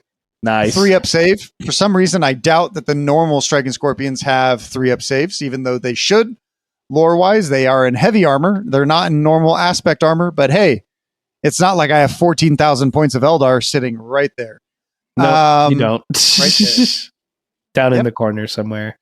Somewhere there. Mm-hmm. Mm-hmm. Even a Titan. So let's see here. Yeah. So interesting. Manda Blasters. When you, at the start of the attack dice step, you inflict 2 damage on the enemy operative. And so these guys can easily kill 8 wound models. Humans are food to these guys. Right, easy. I guess you might be able to 2-shot a Space Marine. Might be able to if you could do 8 damage and you get 2 crits. I feel like block one. Yeah, you'd have to take the claws and the chainsword. Scorpion chains, chain and that's interesting. It's interesting, but you would need 2 crits or 3 crits to guarantee a kill. So Exarch. He can fight or shoot twice. This operative can perform 2 fight or 2 shoot actions. I think that he's relatively good, very similar. I don't see a lot of changes outside of the range 8 pistols, which I feel like makes sense because the team is season 3, which is pretty close to the release. So it makes sense that I think it's dumb that they have biting blade with just rending. I have no idea what rending does, unless if it does what it used to. Right. If it does the same thing, then cool. But why wouldn't it be rending brutal? The thing is a giant 2-bladed chainsword. Because it's not the claw. A 2-handed chainsword. Yeah, and now there's a claw, which is like a power fist, so it has brutal and lethal fight. Get out of here. It's a mix of the two weapons together, blade, you know? The fighting blade is by far the coolest. Oh, he's getting the model. He's getting the model. For those who can't see, he's going to get the model.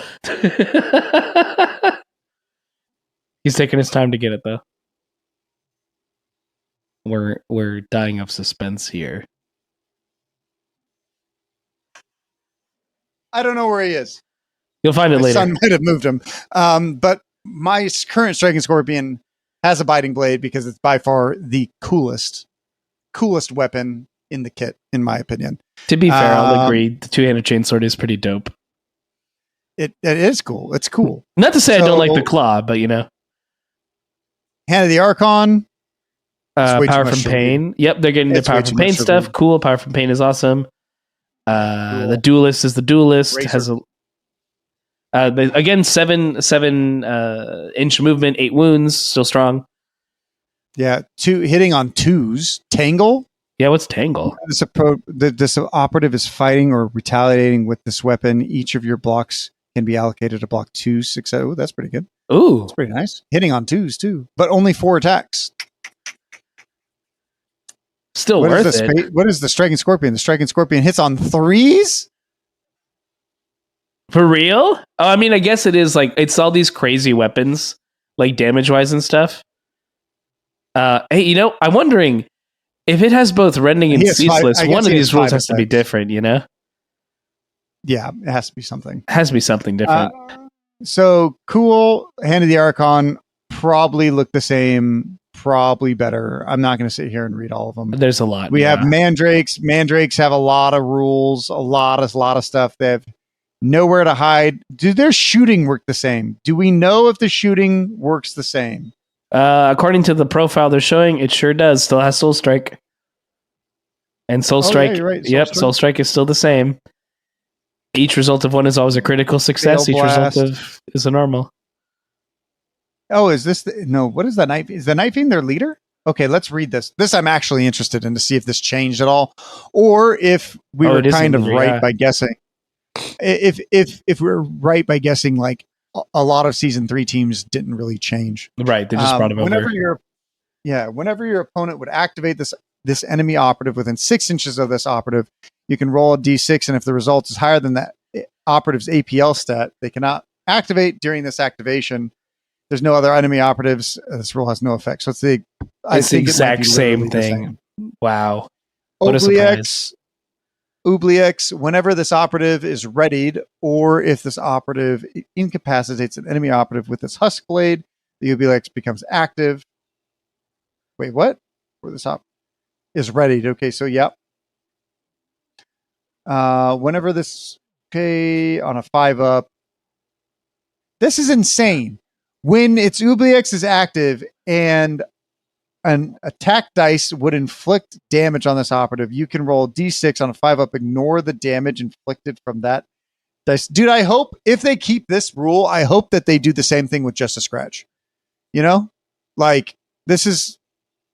Yeah, this one's pretty crazy, and it keeps coming back.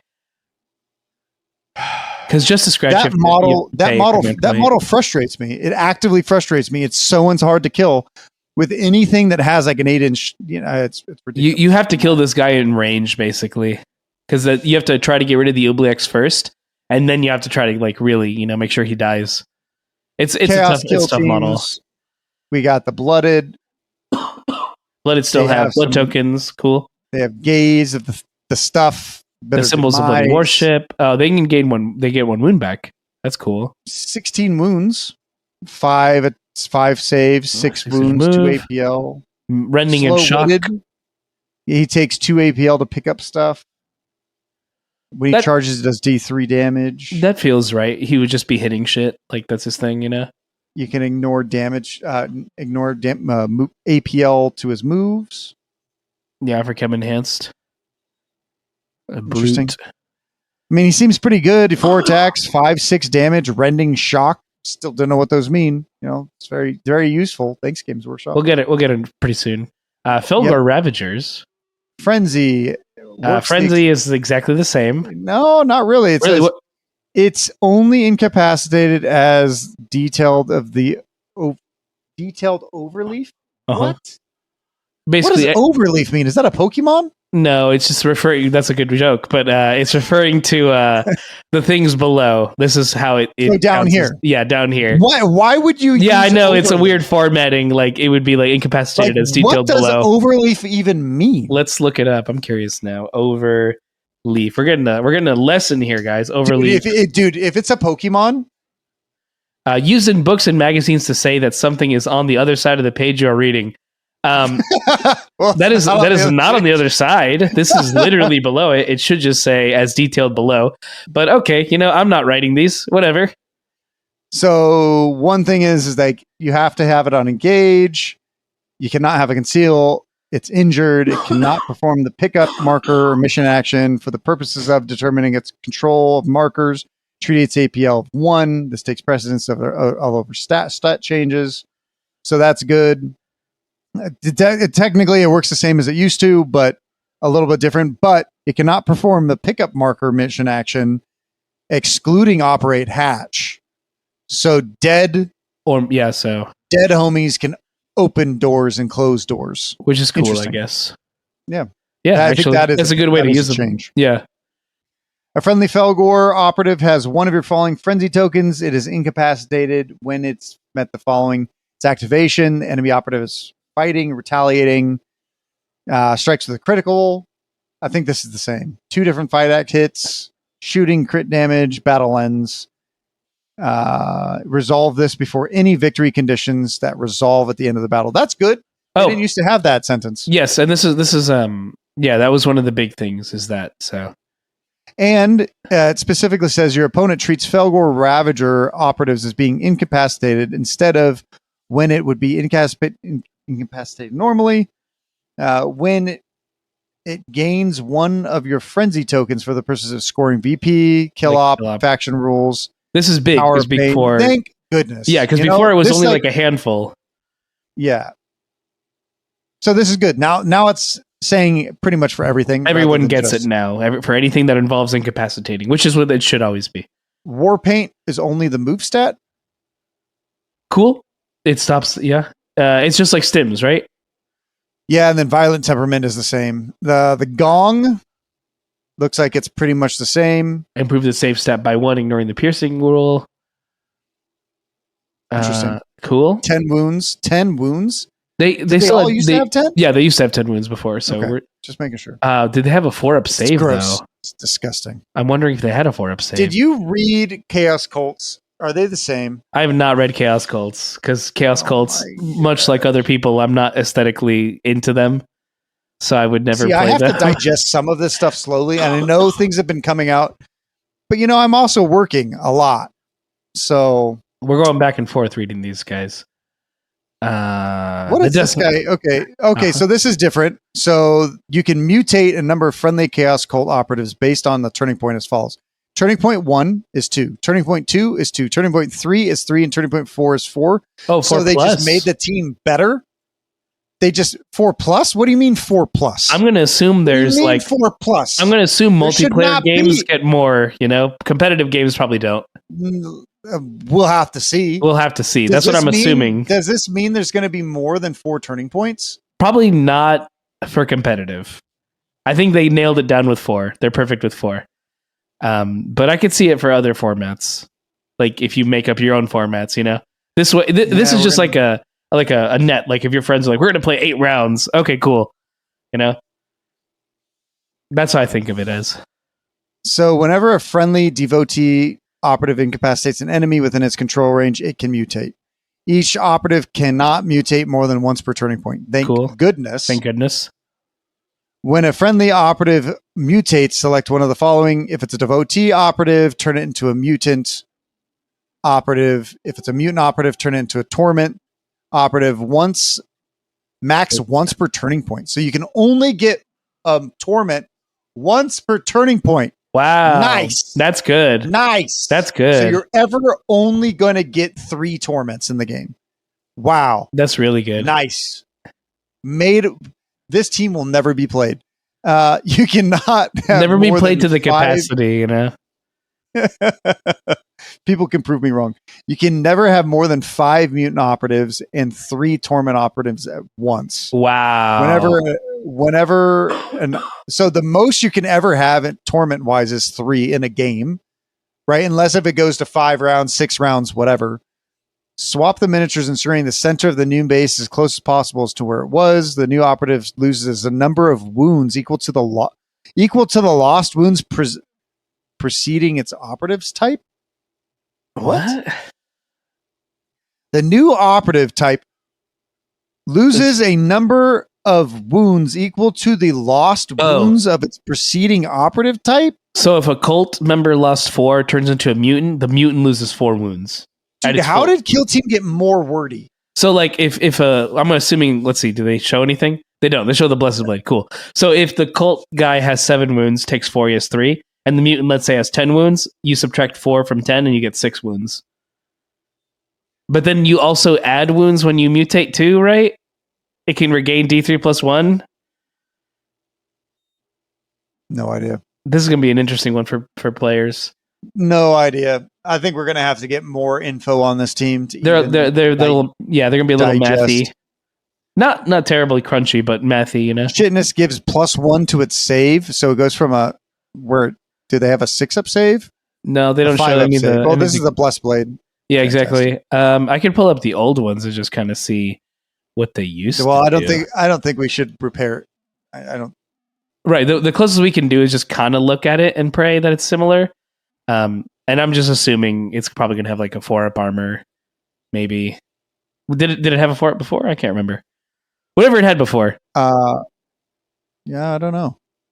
Probably keep that. So Blessed Blade, cut them down etude purposes within 6.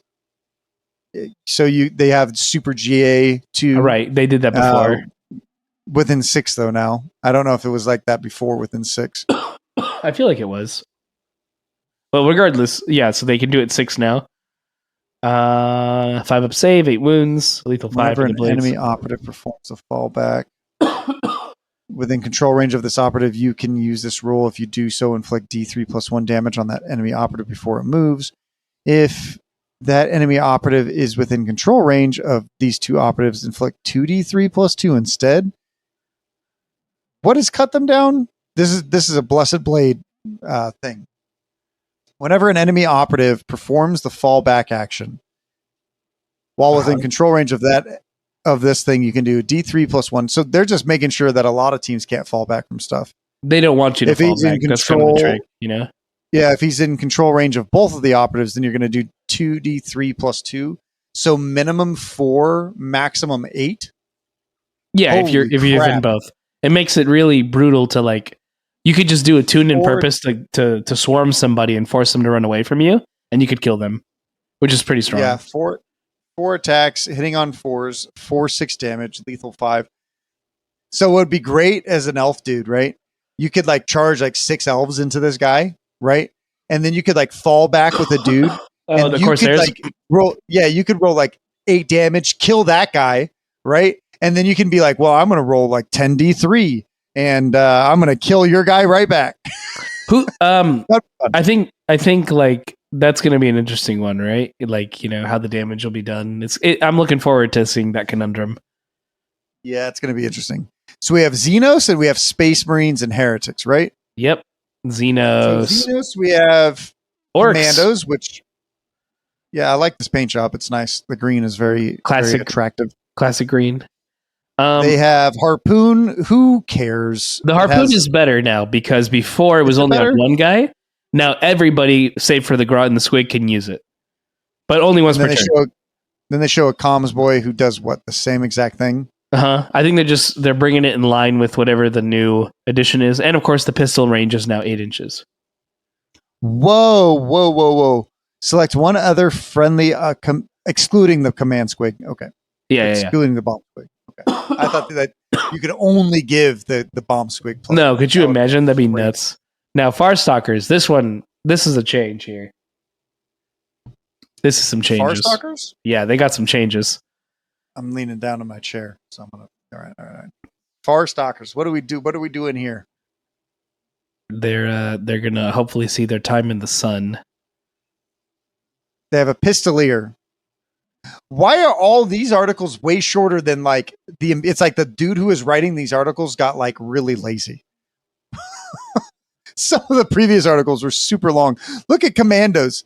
Like, here's some commandos, very short descriptions. Here's some Farstalker, very short descriptions. I think it's because I enjoy them shorter. The simplicity. I think it's just because commandos, for example, you charge from Quinceal.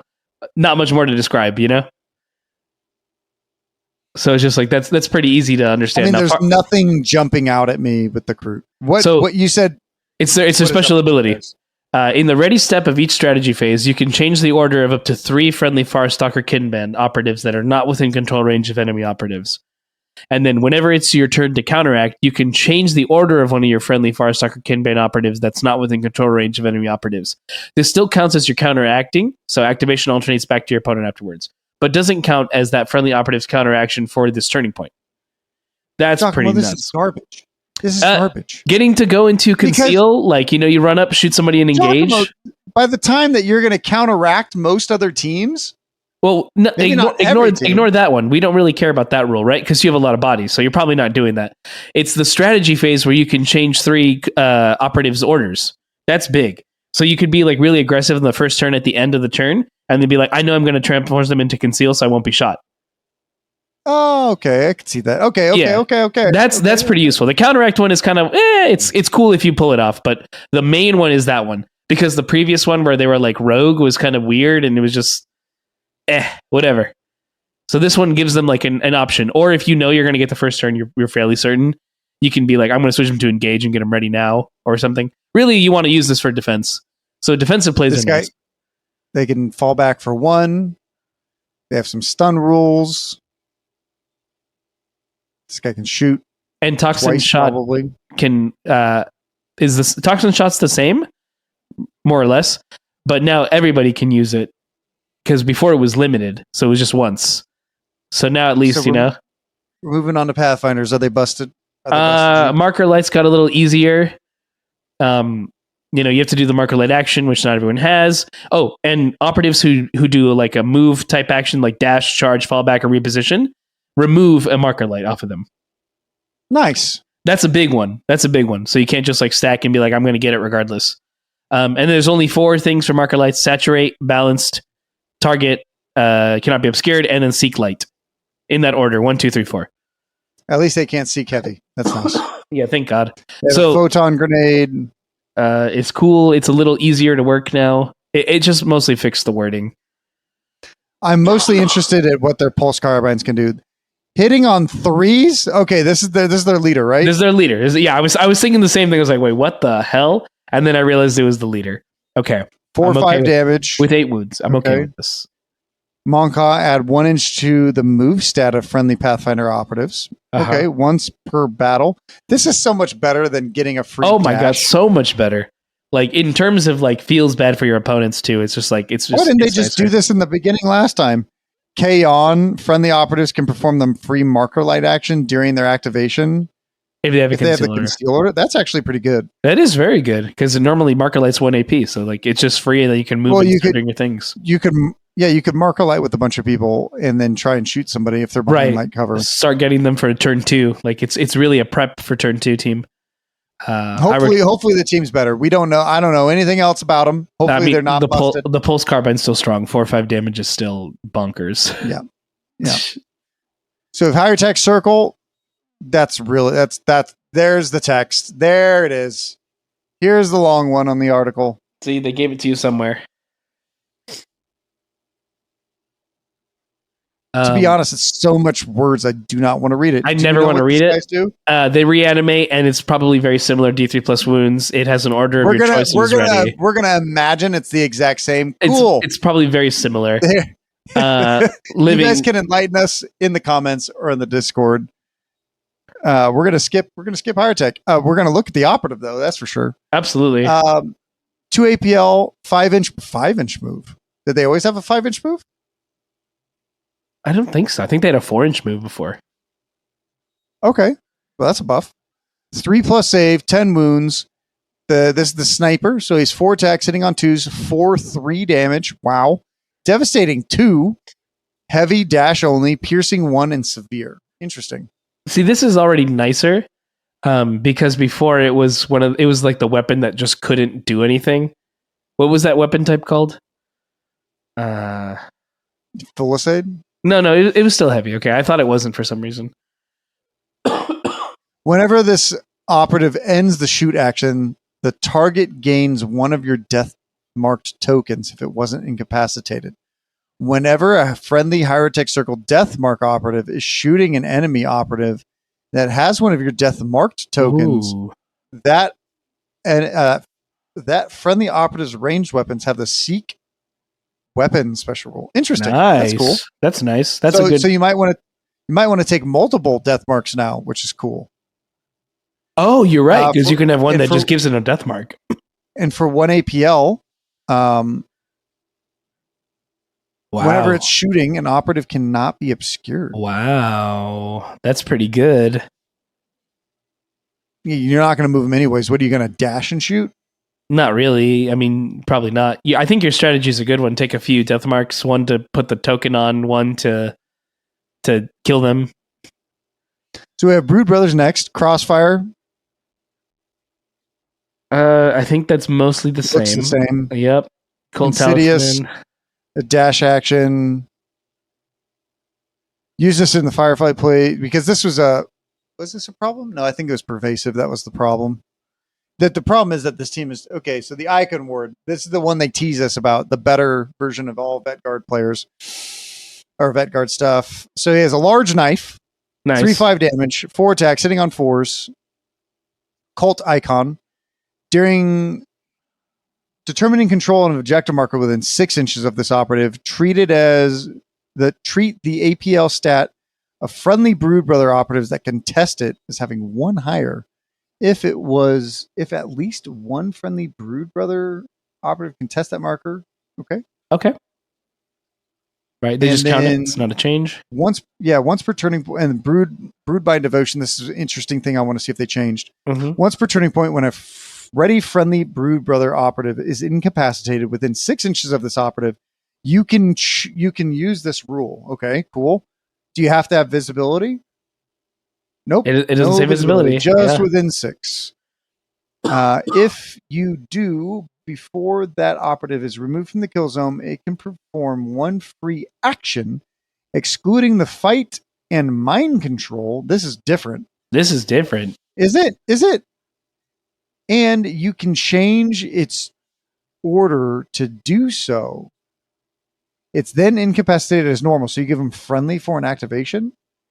You cannot use this rule as and the medic ability. Oh, that's good. I'm glad that they clarified that. It's not a question that we're going to have to ask later on. Right. So we have Hearthkin Salvagers coming up next. Hooray. Grudge tokens. Each grudge token the enemy operative has, you can chain 1 normal as a critical success. Grudge tokens aren't removed when you do this. What? Yeah, aren't removed when you do this now. So they stay. So you keep that grudge. Just make a toxic mechanic even more toxic. Even harder, cool. That's cool. Excavation tools. Operatives can perform the pickup marker for 1 AP. They can't figure out how to buff the team, so they're like, "Hey, let's just make grudge tokens better." All right, yeah, fair enough. It's Workshop. Grudge tokens have that similar feel to like elite points, where it's just like, well, I just get it kind of thing. If I had it, at least you have to earn grudge tokens by having dudes die. So there's that. That's true. There is that at least as a trade off. The cognitar. Excavation tools, so you can make whatever pickup marker is a little easier to do. Yep, for 1 less APL, which is cool, I guess. Toil urns. Select 1 objective marker or 1 of your mission markers. Whenever an enemy operative is within 3 inches of that marker, treat it as having 1 additional grudge token. Nice. I have like 10 grudge tokens on me, and I'm still alive. And you're getting one additional one for being on the objective. Yep. So we have. Is this the AI guy? This is the little robots. Yeah. So 5-inch move. That's good. Save 3 up. Wounds 8. Auto. Some bolter. 4 attacks sitting on 4s. Accurate 1. Ion blaster. This is what's crazy. Crits. So Homie has 2 guns. Well, when you pick them out, you pick the loadout on the rifle, whether you want to give him the one or the other, like they did before. I'm assuming. Well, also because the modeling, you can only pick one gun or the other, which is nice. So you could either get like piercing, which I'm assuming probably works the same way that piercing does because it says piercing crits, and accurate 1. So like you pick. Do you want to like have better chances of guaranteeing hits, or do you want to break through armor? So that's really nice. So if you're going up against elites. I think accurate's going to be really important, in general. Yeah, especially because obscuring changes. So this way you're guaranteeing more successful hits. So there's that. We go to Jaegers, the cowboys of the universe. Resourceful. Still looks to similar? be pretty similar, relatively similar. This is the crazy one. I did read these guys. Yeah. Each friendly Hearthkin Jaeger. So this is Dauntless Explorers. It's a strategic gambit. In the first turning point, each friendly Hearthkin Jaeger operative wholly within your drop zone can immediately perform a free reposition action. Each that does so must end wholly within 4 inches of your drop zone. Now, here's the crazy thing. That's kind of crazy. All of your operatives. Yeah. I think it was before. It was only 3 too, right? Yeah, it was 3. It's pretty wild. Like, yeah, it's crazy. It's crazy. It's good. It's good. I mean, that's just crazy. That's just crazy. It's someone crazy. will figure out how to break this. I'm sure they will. This guy looks to be like a Giga Chad, like he used to be. I'm pretty sure that people need to write on his base that he's a Giga Chad, the Jaeger Bombast. His weapon is 9 inches. He's a better pistol. Yeah, he's a better pistol by 1 inch. Congratulations! Yep. Hooray! He used to be for anything. Yeah, he used to be the 8-inch guy. Yeah, now he's a 9-inch guy. Nice. Ceaseless lethal 5s. Cool beans. Yep, he's good. Finally, we'll move on and we'll wrap up the podcast with Space Marines. The best stuff. The Astartes. Heretics. Angels of Space Marines Death. are Angels of Death. How exciting. Hell Chapter yes. Tactics. We have 4, right? Who knows if there's more? Who knows? I was going to say if there's less, but I mean, obviously there's 4. Aggressive. They get the rending. Resolute. You get can't change the APL. Stealthy. Whenever an operative is shooting this operative, if you can retain any cover saves, you retain 1 additional cover save. Or you can retain 1 cover save as a critical success. This isn't cumulative with improved cover saves from Vantage terrain. That's good. That's pretty good. And then Hardy is 5 pluses are critical successes on your saves. Awesome.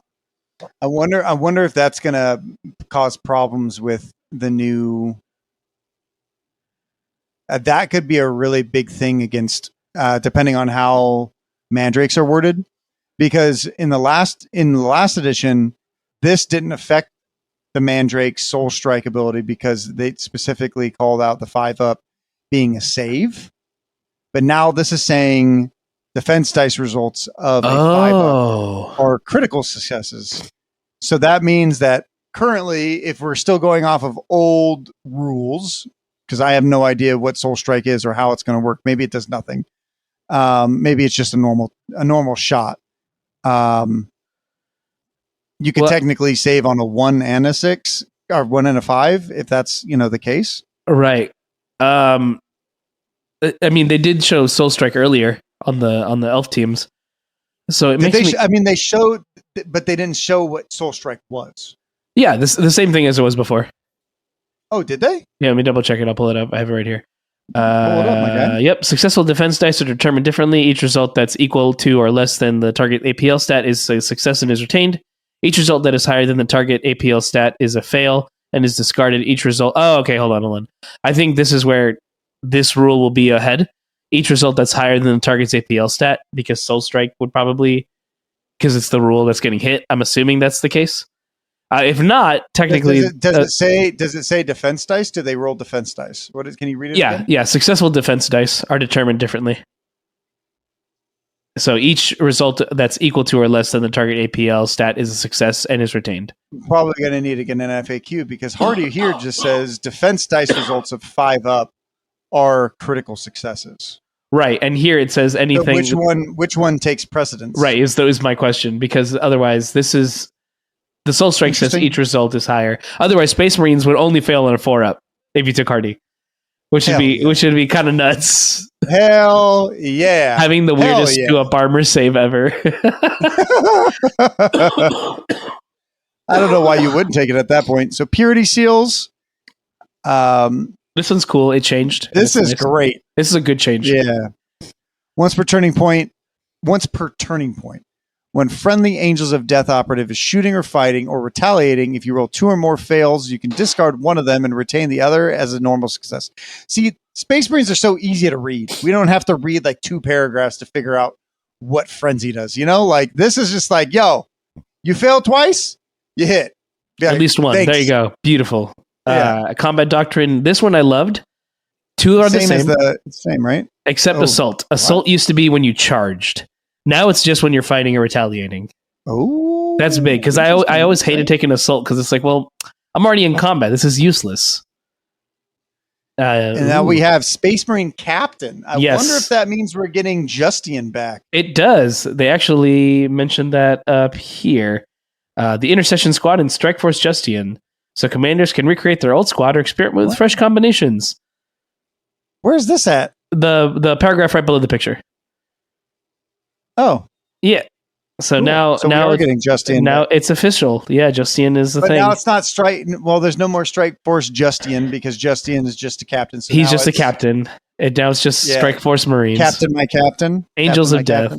He looks pretty cool. He's got a plasma pistol, which is worse than it was before. Yeah, this was kind of weird. I would have thought a captain would at least hit on a 2 with a pistol. Something. You would have thought. Hitting on 3s, 3/5 damage, piercing 1.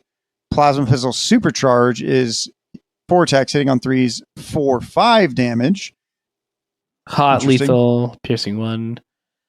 He has a brutal power fist. And then he has a brutal power fist that hits on 3s. That's why you're taking. This is why you're taking the guy. Yeah, that's a lot of 5 attacks too. That's pretty good. Yeah.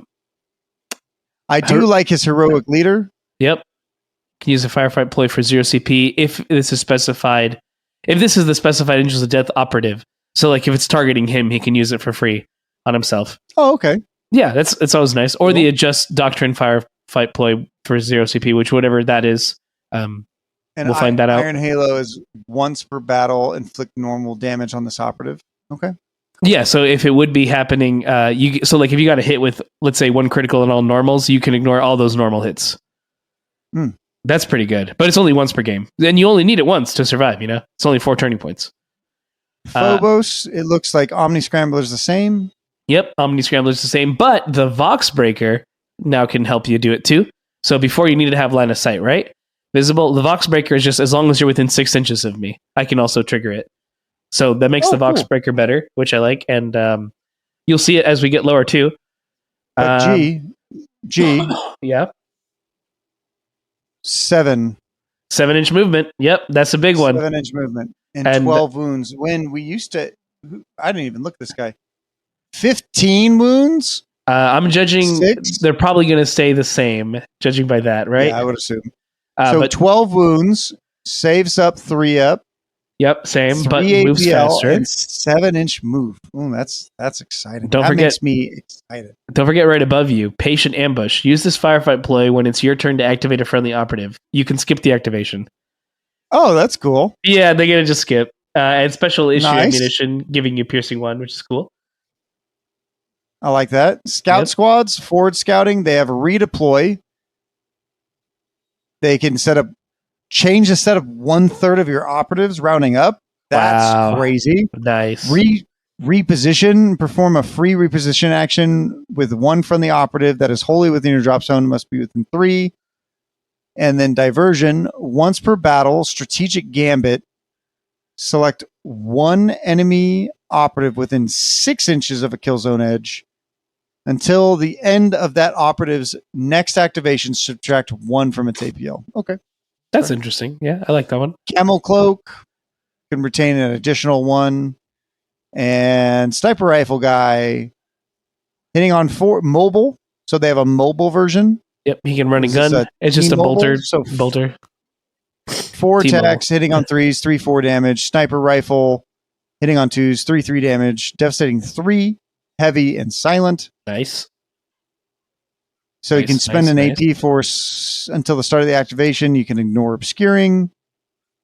Now, when his heavy doesn't have, like, because with the other heavies we were seeing, which is like heavy dash only, I'm going to assume he can't move with his weapon if he does stationary. I have no idea. Because he has mobile and stationary. That too. Yeah, right? Based on just his weapons. That's cool. Yeah, you're right. I would assume heavy just means you can't move. All right, worth it. Worth it if it means he doesn't have to come out of conceal. We have legionaries, which are exciting. We have this operative's melee weapon has a severe special rule. Slash plus 1 inch to the move stat, which is actually pretty good. Yeah. All right. Legionary Balefire. So he has. I like how spells are just attacks now. Fire Blast, 4 attacks, hitting on 3s, 3/4 damage. Psychic Blast 2, devastating 1, saturate. Nice. Okay, Life Siphon is 5 attacks, hitting on 3s, 3/3 damage. Saturate, Life Siphon, Siphon Life. Whenever this ability is using this weapon at the start of the resolve attack dice step, select one friendly legionary operative visible to 6. For each attack dice you resolve during that attack that inflicts damage, that friendly operative regains 1 lost wound or D3 if it was a critical success. Whoa! That's so cool. that fell dagger being psychic and melee being like, all right, I hit you, I did some damage, I'm going to gain some life back. You hit me, I take a little bit of damage. I hit you, I gain some life again. So like I can kind of like survive a little bit longer in combat. Oh, and they're 14 wounds. Oh, you're right. 14 Yeah, wounds. that's huge. Wounds, though, thank goodness. They're Space Marines. One thing to note with the Ultimately marks, better, I think here. yes, the marks. Everyone can take their own mark, excluding the Balefire. He cannot have Khorne. So you can have like 2 Slanesh, 2 Nurgle, 1 Khorne, 1 Tzeentch if you wanted, or undivided, right? And it depending, like they show, for example, the Khorne, you get Blood for the Blood God, right? Whenever a friendly legionary operative, excluding Khorne, is fighting, the first time you strike during that sequence, inflict 1 damage, right? So this is for normal people. Mm-hmm. Add 1 to both damage stats of friendly legionary Khorne operatives' melee weapons. So it's just better for Khorne. Ooh. They just get 1 extra damage all the time, which is like pretty big. Yeah. So this is there's reasons could do 4 or 5 damage. Yeah. If you make the Balefire. Oh no, Balefire cannot be Khorne. Specifically, because Khorne doesn't fuck with Psychers. Balefire. Yeah, they don't fuck with Psychers. Yeah, you're right. So it's very good. Legionaries already weren't bad. I think they were one of the team I would probably not play often, but like one of my favorites in terms of balancing. Like they were like a really, really, really tuned in team. So this makes them better. So we have Nemesis Claw, and I think this is the last one. This is the last one. The Midnight Clad. It's the same, just obscuring changed. It's more than 6 inches from enemy operatives it's visible to. Yep, same as before. And has a heavy terrain within its control range. Or any part of its base is underneath it. So you can still do the I'm in front of heavy and I'm further than 6 inches from you. But before where you couldn't shoot, at least now you can just take worse shots at them. So there's that. Yeah. I mean, they're going to be a lot tankier, right? Yeah, it gives them we have Grizzly Trophy.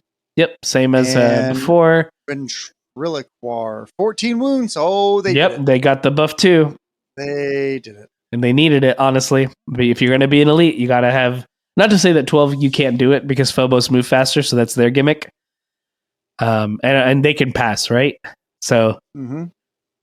I mean, we don't even get to see what Prescience does for these guys, so who knows? Prescience could be reworked, but based on the other I stuff doubt we've it. They seen, kept a it lot sounds of the like other they're just stuff, gonna man. bring it over. So that's cool. It's All cool. right. Well, we got through it, Giacomo. I Um, am exhausted. It's a lot. Exhausted. I lost steam halfway through that, everyone. If you guys made it through with us, It's a lot. It's a lot. we're struggling. In terms of easiest Dakota's teams, struggling. I think you still play Space Marines. You Bro, probably I'm so down on the Space Marine train. I think you still play Space Marines. Them and the elves. So this is what I'm going to do. I'm going to do some Squad Games Marines. Hell yeah. I'm going to do some Rabute Gilliman boys. I'm going to do some Black Templar boys, Have different versions of the same team. Yeah. And then I really want to make a Iandin. I really want to paint up an Iandin Corsairs team. Nice.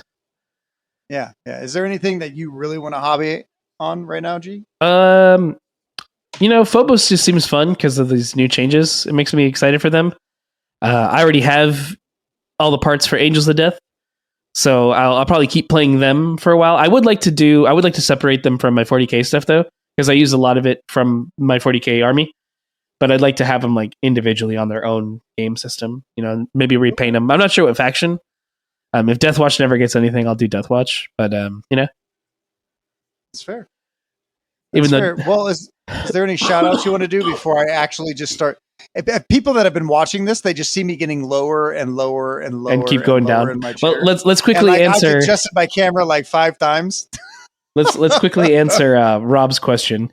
So for the brand new players, I would still say Angels of Death is probably the team, or secondary. You could probably do like Commandos or Chaos Marines, right? Legionary. I think those are some good starting points, easy to pick up and play. And generally elites because it's 6 models, so it's also not like a crazy hobby investment. You can generally do it pretty easy. And then if you're a veteran player, which team has changed the most and you're worried about, the ones that seem to have changed the most seem to be the Farstalkers. That's a big change, like entirely, and Casterkin because they got essentially reworked in terms of stuff. I'm sure there's more. I just couldn't remember it since there's just so many. But those two got new. The Jaegers overalls. Getting like everyone can jump out there to. Oh yeah, that's a big one. That's a big one. Yeah. Colts seem relatively fundamentally changed on a lot as well. Yeah, they're generally, I think, maybe a little more tamed, but not to say they're not going to be strong because we don't know what the profiles for these guys are yet. This is an interesting time for them, and that's what I'm looking forward to for Mr. Rob there. Mm-hmm. Yeah, I'm looking forward to next week when we can we're gonna talk some more kill team. It's gonna be exciting. Always, man. It's gonna be exciting. It's been a long road. Been a long road to say the least. It's been a long road and a long episode this week. So shout outs, I'll do them real quick just for my own, then you can go take it. You can join us on Discord if you want to join the conversation and you want to tell us what you think is the easiest teams to start playing now that some of the few rules have been revealed, or anything regarding these new rules, what you think is going to be good, what's going to be bad, what could be better, or what you hope to see.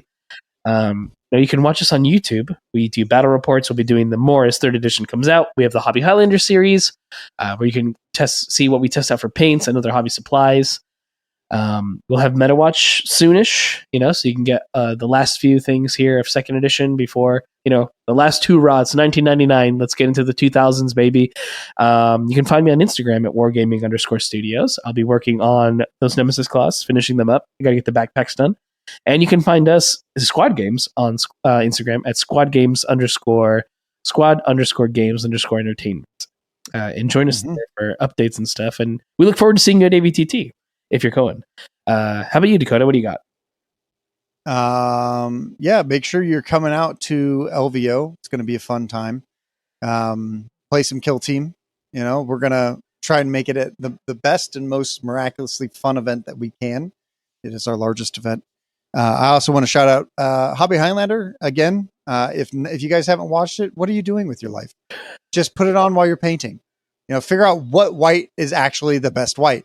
Like that is actually super, super useful to know. Trust me. Like what is the best silver? Maybe you know already, maybe you don't. So we're working on blue right now, and the Hobby Highlander 6 versus Warpaint's Fanatic. So those are our next 2 upcoming episodes.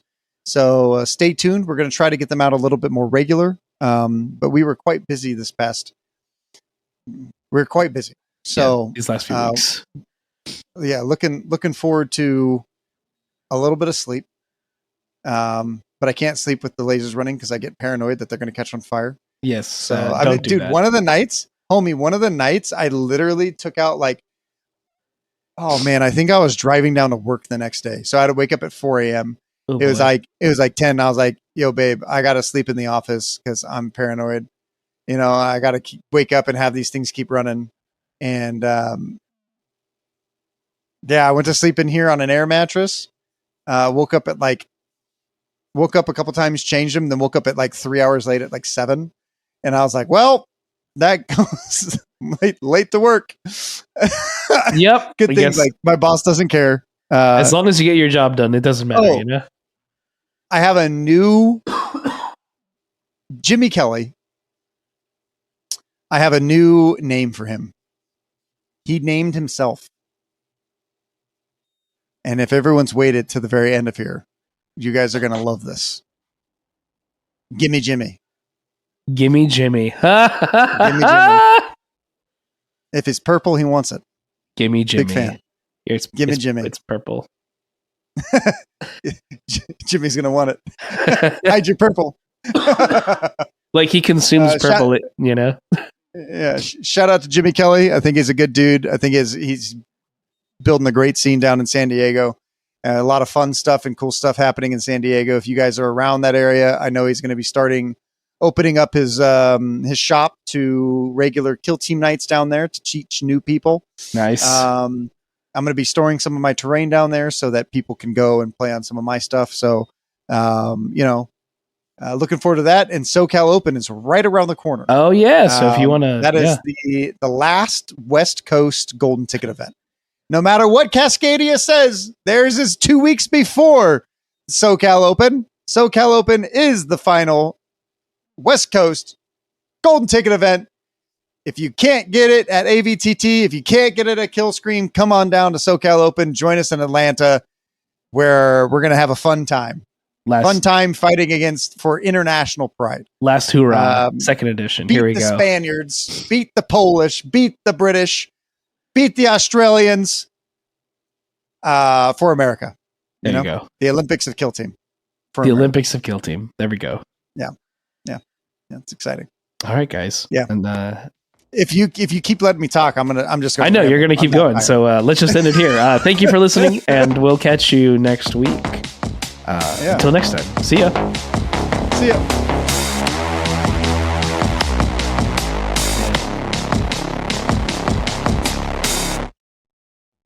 The Squad Games Podcast is a production of Squad Games Entertainment. For more information on Squad Games, please visit our website at lestersworkshop.com/squad-games.